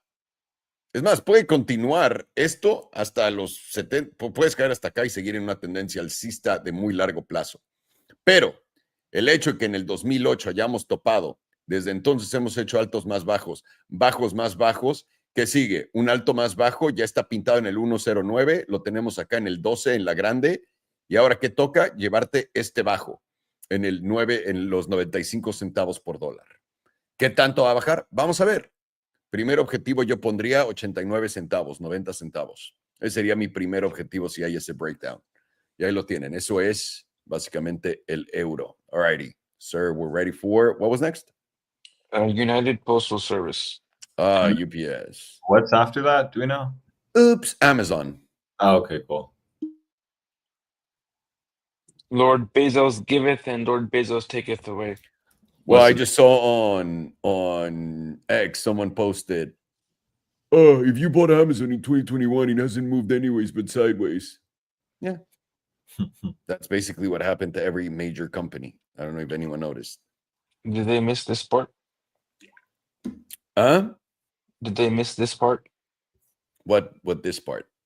Oh, well, the Them- thing is, if you're just going price to price, right? Like today and you didn't sell, so you would still be Yeah, eating so hit. then that's on you if you didn't want to sell when it was hitting new all-time highs. Absolutely. You blaming Amazon for you being retarded? They are. That's the more, by the way, that's the moral of the story. That's basically everyone for everything. It's somebody else's fault that they're retarded. That's right. It's never my fault. Thank God. The only time frame that actually doesn't look like complete dog shit right now is the yearly on UPS, because every single other time frame is well below the 100%. Right now, the yearly is approaching this 38.2%, which should be a very, very strong support level. And and it makes sense too, because it's at a very round psychological $100 level at $106. The last time we made a significant bottom was right around here. This was in 2018, and it was right down to the bottom of 38.2%. So right now, we should assume since it held true last time around, that this time around, bottom 38.2%, at the very least, is going to give us some type of bounce, if not a reversal. The time before that, where we went below the 38.2%, this was in 2008. So you might want to consider this one of those Black Swan events when the entire world economy was collapsing, and then we had the dot-com crash. How did it do during COVID? Wow, it didn't even really go down. Oh wait, never mind. I didn't No, see he that did. wick. Yeah, I Yeah. didn't see that wick. HPDR makes it hard to see. Let's remove that for a second. But you had a mega bump, and the reason why you had that super pump towards that upside, it's not just because of COVID. It's just that there was a big shifting trend where logistics became all around the world more of a need rather than an extra. So now everything is online, right?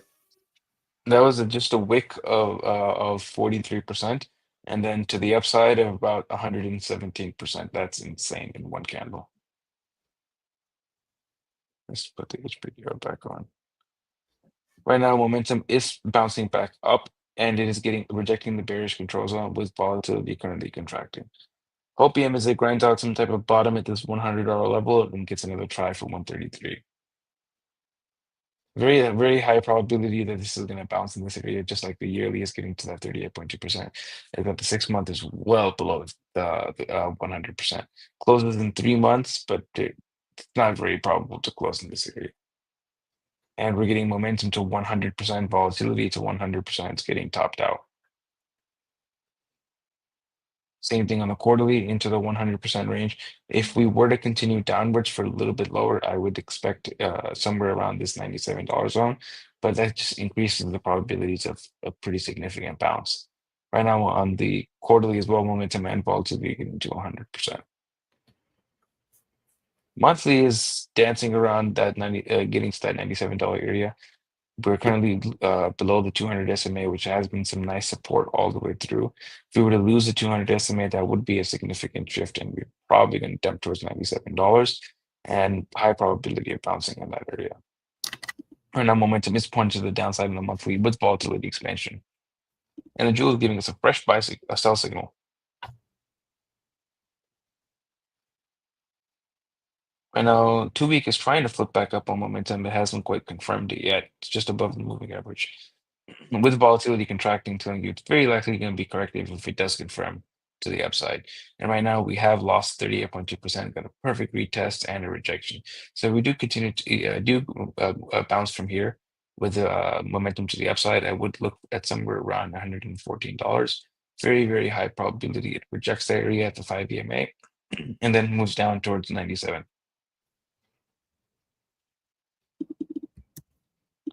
Weekly, especially turning down on momentum, getting back into the bearish control zone. Volatility is expanding and a fresh sell signal on the jewel. And we're getting pinks. So the pink is still above the yellows for now. Not the worst. So we could see a bounce from here into right around this 38.2%, lines up at that 114 area. High probability of rejection there before lower.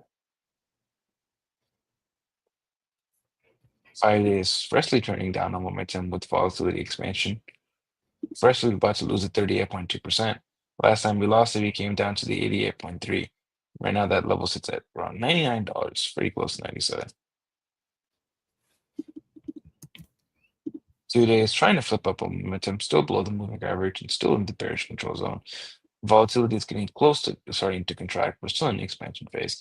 This candle is looking quite bad. We had somewhat of an attempted inverted hammer, but then it was invalidated once we started to lose that wick low. And now whatever bounce we get should be looked at as corrective before we go down. Daily is starting to get it with momentum getting above the moving average just slightly. Volatility just slightly entering contraction. So if we do see a bounce from here, lines up with somewhere around that 112 to 114 area, very high probability of rejection and lower. Especially if you go to the jewel, you're getting fresh pink crossing below the yellow, light blue dark blue crossing below everything else. That's quite bad. Let's draw that with a vertical line right there. Only thing that provides some hopium is this is happening quite low. You want to see this higher for more effectiveness.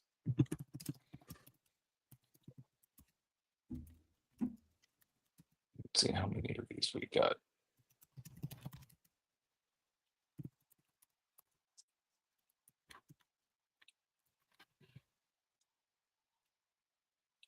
Oh, it seems like UPS is quite shit.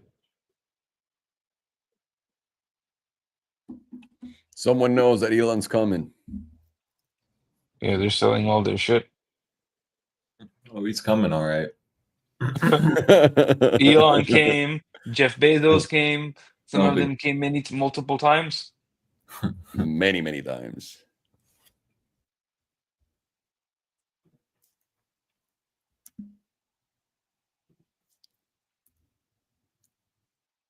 With the pink cross above. Okay.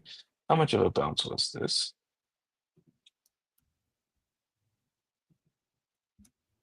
Well, 18%. For a daily setup on a shipping company, not bad. This one's kind of a flop. It went down 3% and then it went up 2%, so kind of a failure.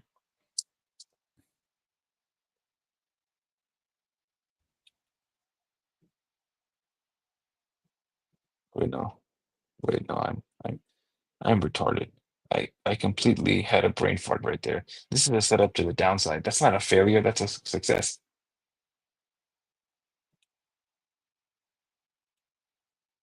This was 5.4%. The previous one was about 3-ish%, 4%. So pretty in line. Try this next one.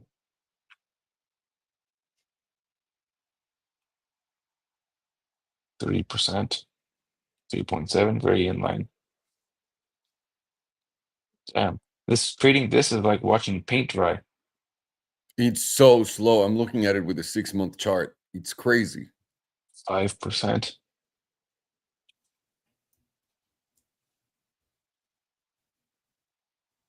Finally, a decent move down. Took a long time to happen though. 17%. Initially, it was about 2.4, 2.458, and then 17%. As of now, 2.7%. Stick at about 4%. Brings us to right around $107. I'm curious what 97% moves us to.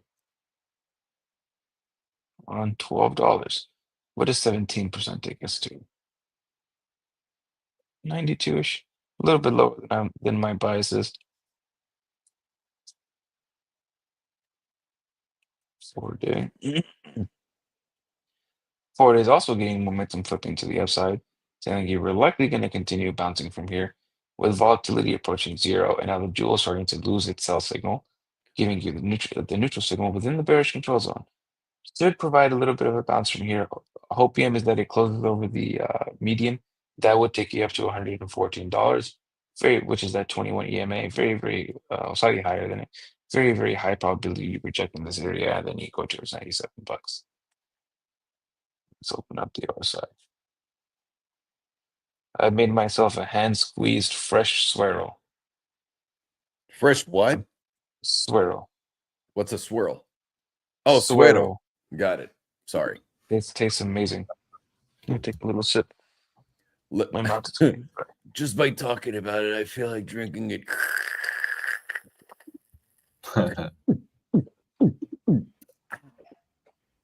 Greatest drink ever invented by men. It is the greatest drink. I've seen lots of great drinks, lots of great ones, lots of bad ones too. It's even better than Diet Coke. It's even better than Diet Coke. Yeah, fucking Diet Coke's garbage. But I want you to buy me Coca-Cola, so love it. Elon drinks a fuck ton of them a day, so they can't be that bad. Jesus. So the quarterly on. Oh wait, this is a big one. I'm retarded. Please excuse the lapse in my intelligence. It's Monday. It's Monday. Let's see. Is this? Oh yes, wow, very nice lower high. Lower high on RSI, accompanied with a higher high in price action, giving you 6-month bearish divergence, which has already been confirmed. What do you know? Arguable to say that it's already played out because we've already hit the 21 EMA. The next target will be the bearish control zone, and you're only really going to hit it if you get a close below.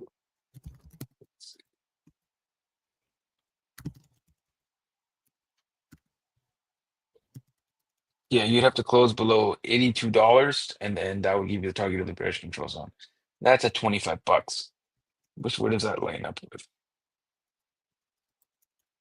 That's even breaking this low here, lower than it's ever been. Wow, I guess it's probably gonna either completely break down or bottom somewhere in this zone. Elon's coming for him. 3-month has confirmed many drive with bearish divergence. It's going to be active as long as you're closing below $145.01. Next target is going to be that 100 EMA around $97. And from there, it doesn't tell you anything lower because it's impossible.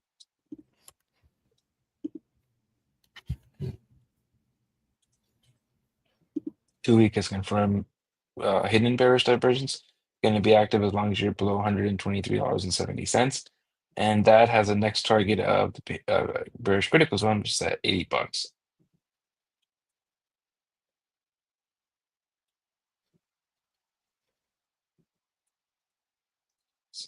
Three-day as well has hidden bearish divergence, active below 123.70. Next target is $95. Daily as well, hidden bearish divergence, active below 123.70. Next target is $81.30. Daily, on the opposite hand, has a drive of bullish divergence confirmed within the bearish control zone, and it's going to be active as long as you are closing above $109.66. Very close to invalidating this. And it's very arguable that it has played out because you've tapped the 55 EMA. You've gotten very close to the edge of the bullish control zone. If it does continue higher, you should maybe take you to somewhere around $111, but very likely rejects that and goes lower. Next target would be around 100 bucks flat at the bearish critical zone.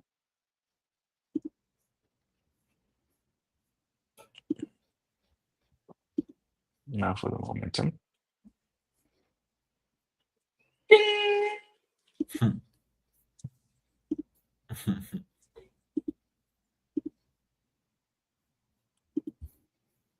6-month momentum is pointed to the downside with contracting volatility. 6-month has bearish divergence confirmed on the stochastic. Wow, that's not good.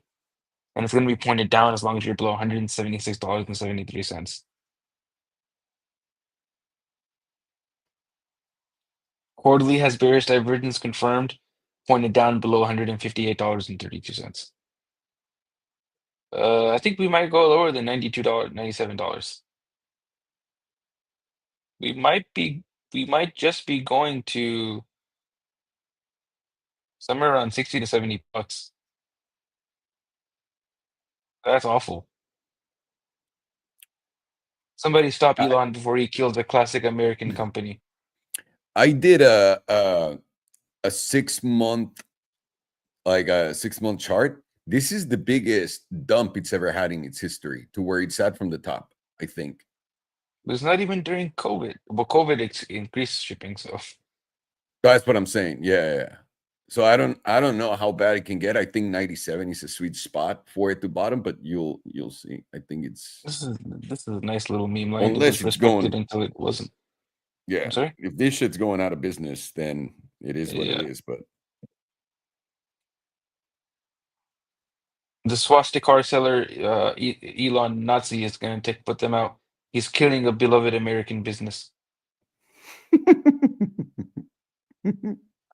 That was nice. This respected it. Got a very nice bounce from here. Now that we've lost it, bearish retest, dump.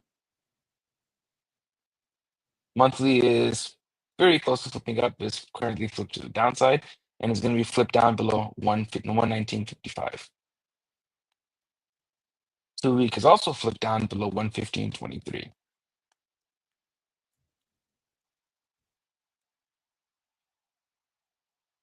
Every single time frame is flipped down. Weekly is flipped down below 116.85. Can't even get out again. Can't even tap the edge of the bearish control zone.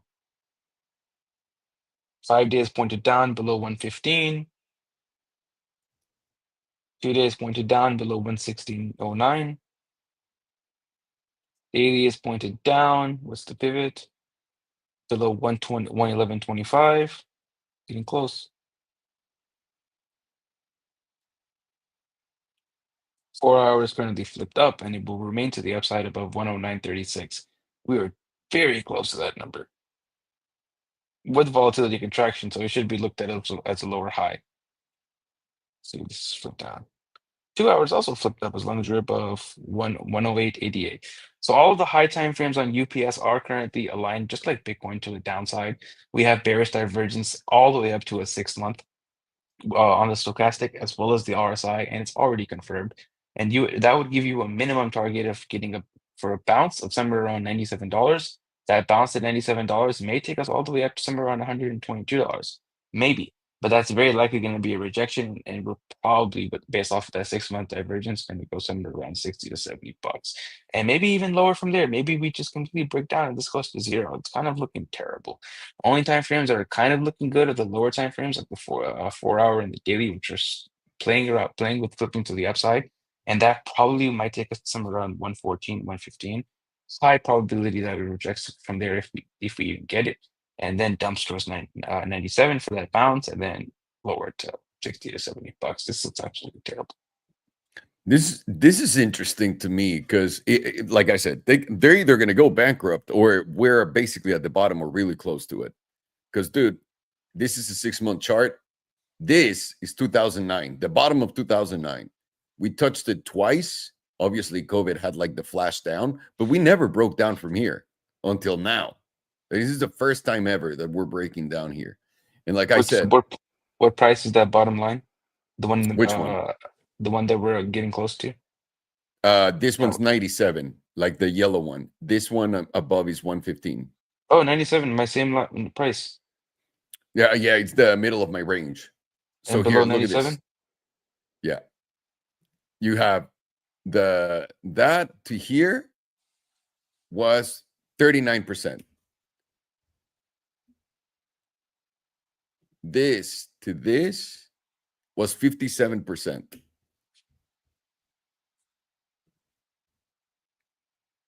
This to COVID low was 40%. Wow.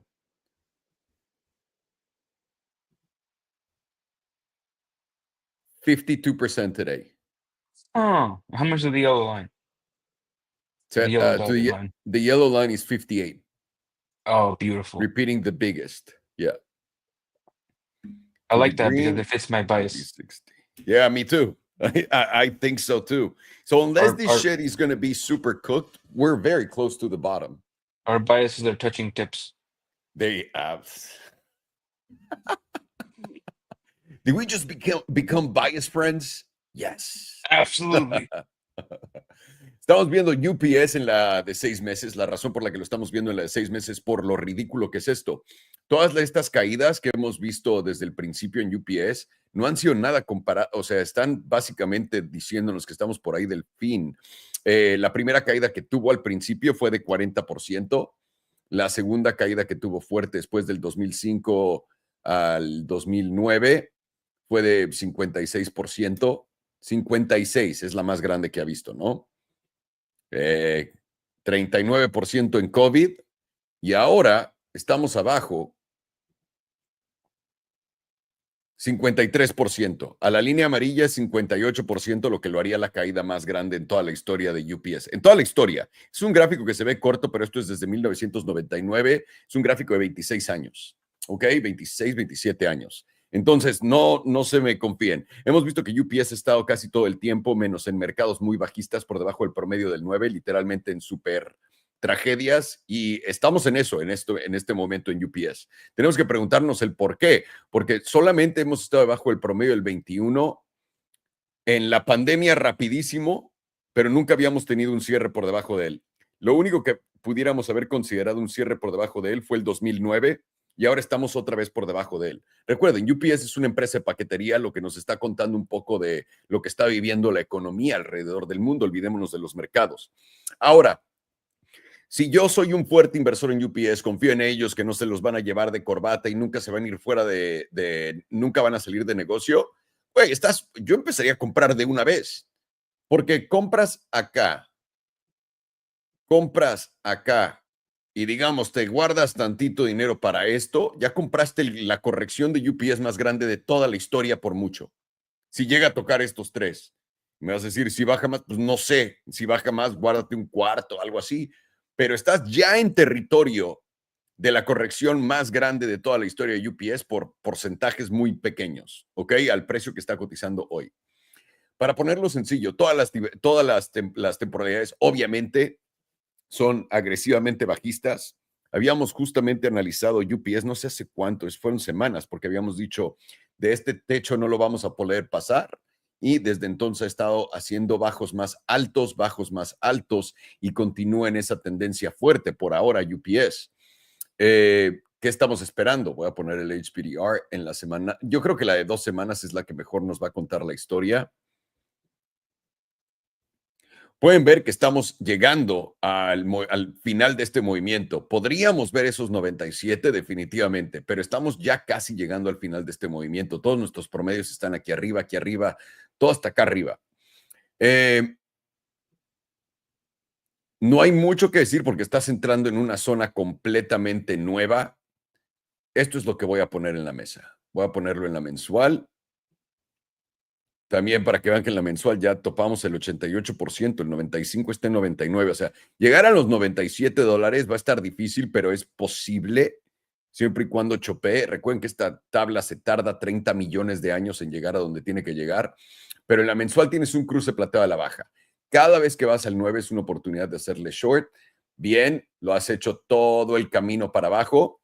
Ahora tienes el promedio del S&P 200, justamente acá en la mensual. Yo me quedaría con ello. Soy alcista y quiero asegurarme que este fue el fondo. Compra una vez que retomes el S&P 200 de vuelta. Quiero jugármela y ser un poco más arriesgado y empezar a acumular donde estoy en los 97 y después en los 84. También no suena mal, no suena como una mala idea. Lo que pasa es, estarías cachando un cuchillo en caída. No te voy a decir que se va a parar acá. ¿Qué tal si esta chingadera se va a cero? ¿No? Pero yo cuando ya entro así en empresas tan grandes, etcétera, claro que va a haber un cambio de paradigma gigante, pero va a tomar muchísimo tiempo. Por lo que yo diría que esto es una gran puta oportunidad de compra en UPS. Gran, para acumular. No estoy diciendo hacerte un long.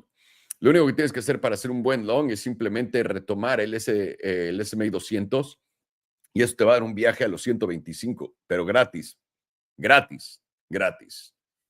Y eso es básicamente UPS. No tengo que darle más. Es bastante sencillo y estúpido. All right, let's go to Amazon, sir. Jeff Bezos. All right, let's do it. Lex Luthor. Did you ever see Superman, Alex? Or are you too young for that shit? Because Lex Luthor was the bad guy that we all hated, but we all wanted to be because he had like cool cars and shit. No, I've never watched it. And now he's Jeff Bezos. So there you go. Movies see. become reality. All you, sir. Yeah, so Amazon's looking quite concerning on the monthly view. We can see that this is the first time in this entire bull market that we've lost the monthly 9. So, I mean, really, this is going to give us an easy short the next week. Should be gauging a move like this. Assuming we hold above 189, we can easily make a move back up, test the monthly 9. What was solid support should be resistance before making our way down. I personally think we can easily hit 169 for the culture and make a very nice bottom there. What you'll notice is, you know, as long as we don't take out August first, like August candle of 2024, the wick low, you know, this could just be looked at as like a monthly higher low potential. Something to note is that, you know, monthly BBWP is pretty, you know, lows. It's not fully reset, so possibly into next month it will be. But again, just plays into the fact that, you know, Amazon can easily start coming down pretty hard. We've seen this range before play out, resistance being 189, support being 164 to 169. So, you know, it's pretty simple here. I mean, you're just gauging the monthly 9 and then you can play it. It's, you know, if you simply reject the monthly 9, the median might be around where that is, which could just give you more confirmation that this is a good spot to potentially short. Okay, so weekly here is front running the EMA 100 slightly. So again, we'll have to see if we SFP on the weekly. If we do, easily could get a move back up to like 200 into, you know, next week. Not next week because it's Monday, but into this week essentially, into, you know, the monthly candle. That this will be actually a good sign if we can SFP back up, fit my bias that we're just going to rally back and then simply reject, giving us an easy short into the coming days on Amazon. You see we have a nice gap here. If I delete the LARP line, that's sitting right at like 192. Yeah, 192. So, you know, more of a bias and reason to go up slightly here. But again, that would just be an opportunity in my opinion. You see here we've lost the SMA 200, rejected the daily 9. So, you know, again, if we do end up rallying up, we want to gauge the daily 9. Let's see if we have a silver cross on the daily. I bet we do. Yeah, we do. So, I mean, you'd be gauging the daily 9 rejecting us. And that has worked out. I mean, on this whole way down, if you just shorted the daily 9, it would have printed. So same logic here. Any SFP up, if we start reclaiming 189, easily can go up. Possibly we don't go all the way up to 200s. Maybe it stops at the daily 9. Something to note there, specifically when you have a silver cross. 2 days breaking down. You see here we're losing the meme range. That's why holding 189 will be super important for bulls. If we start losing 189, it definitely could you know, mean that we start actually rejecting that before going up to 200 and maybe make our way down to the SMA 200 before getting that bigger bounce up. You know, so again, today's going to be very important. You'd have already been gauging that just based on the monthly closure, in my opinion.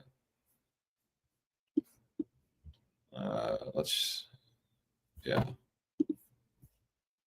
Let me straighten these out. We like our lines straight, not gay.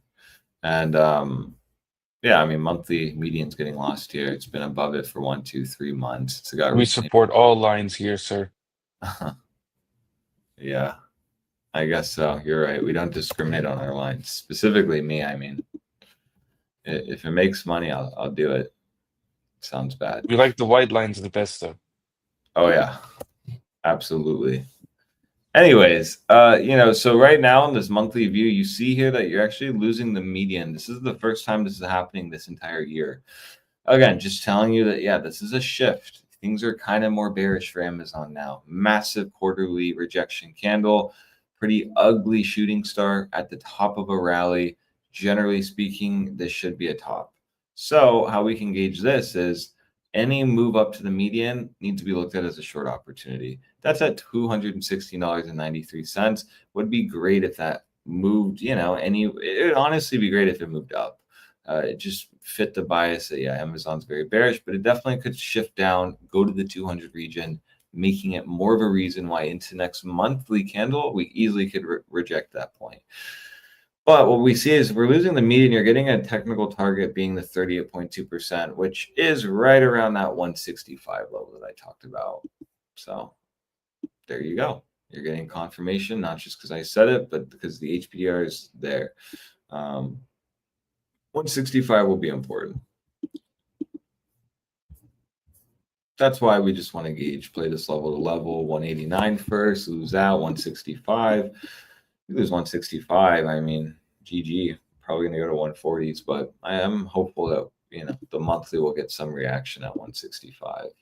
Again, we'll play into potentially hitting the monthly 34, forming potentially another monthly higher low and going up. So that's all I have on Amazon. Watch today. The monthly's going to just kind of guide you into next month and the weekly and the daily. It's very simple. You, as a bear, want 189 to reject, get a shallow rally up, maybe reject the monthly median for then that move all the way down to 165. I will be looking to short this. So if you are in the academy, which I think you all should be in there if you like money, I will be giving out a trade on Amazon because this just seems very easy and obvious to me. Stop loss will be a little, you know, high here, but I do think the risk to reward, you know, makes it worth it, in my opinion. Because the idea is if this does rally up, reject, our stop, yes, is 6% now. We do start rejecting, we lose 189. It literally can be a trade like this where we have no risk and we just can make all this money. Oh, wait, this is a long. Definitely not a long. It's going to be like this and this and that. You know, and so is that true? Would that really be? No, I'm tripping. My bad. It'd be this, is what I'm going to give the academy. So the idea behind that is, yeah, once you get the retest of the monthly 9, which was major support, there should be major resistance, and that should capitulate you down. And then, you know, you can just set your risk down to nothing and then have a free trade on Amazon. And, you know, while everyone's scared and freaking out that Amazon's dumping, you are short and printing and ready to long potentially the 160s, because, you know, if we lose 160s, it's over. I mean, simply put, you lost 160, rejected it, you then dumped 50% after that. So we have to then really gauge that that's a big spot. You would already be gauging that simply because the monthly 34 is there. You lose that, where will you go? Well, to the 100. That's at 124, and that sits 24% down. So we first have to look at this as a probable bounce zone. And to get there, you know, we could easily dump 17%, which would be a massive trade. Honestly, I'm probably just going to post this after stream. So if you are in the, you know, trigger the Academy trading alerts, watch that, because I'm going to probably post this within the hour. So that's all I have. Very nice, sir. Thank you so much. Can you hear me fine? Yeah. No. Okay. Yep. Perfect. You boys are done. So Cool. Thank you so much for everything. We're going to finish a little early. I need to do a commercial. Sweet. Awesome. Thank you all. Appreciate it, boys. No. Yeah. Thank you, my boys. Yes. Enjoy. Muchas gracias. Buenas tardes and hasta luego, muchachos. Hasta luego. Awesome. Peace out. Fuck me. Ok. Amazon, rápido. Amazon de tope a donde estamos ahora.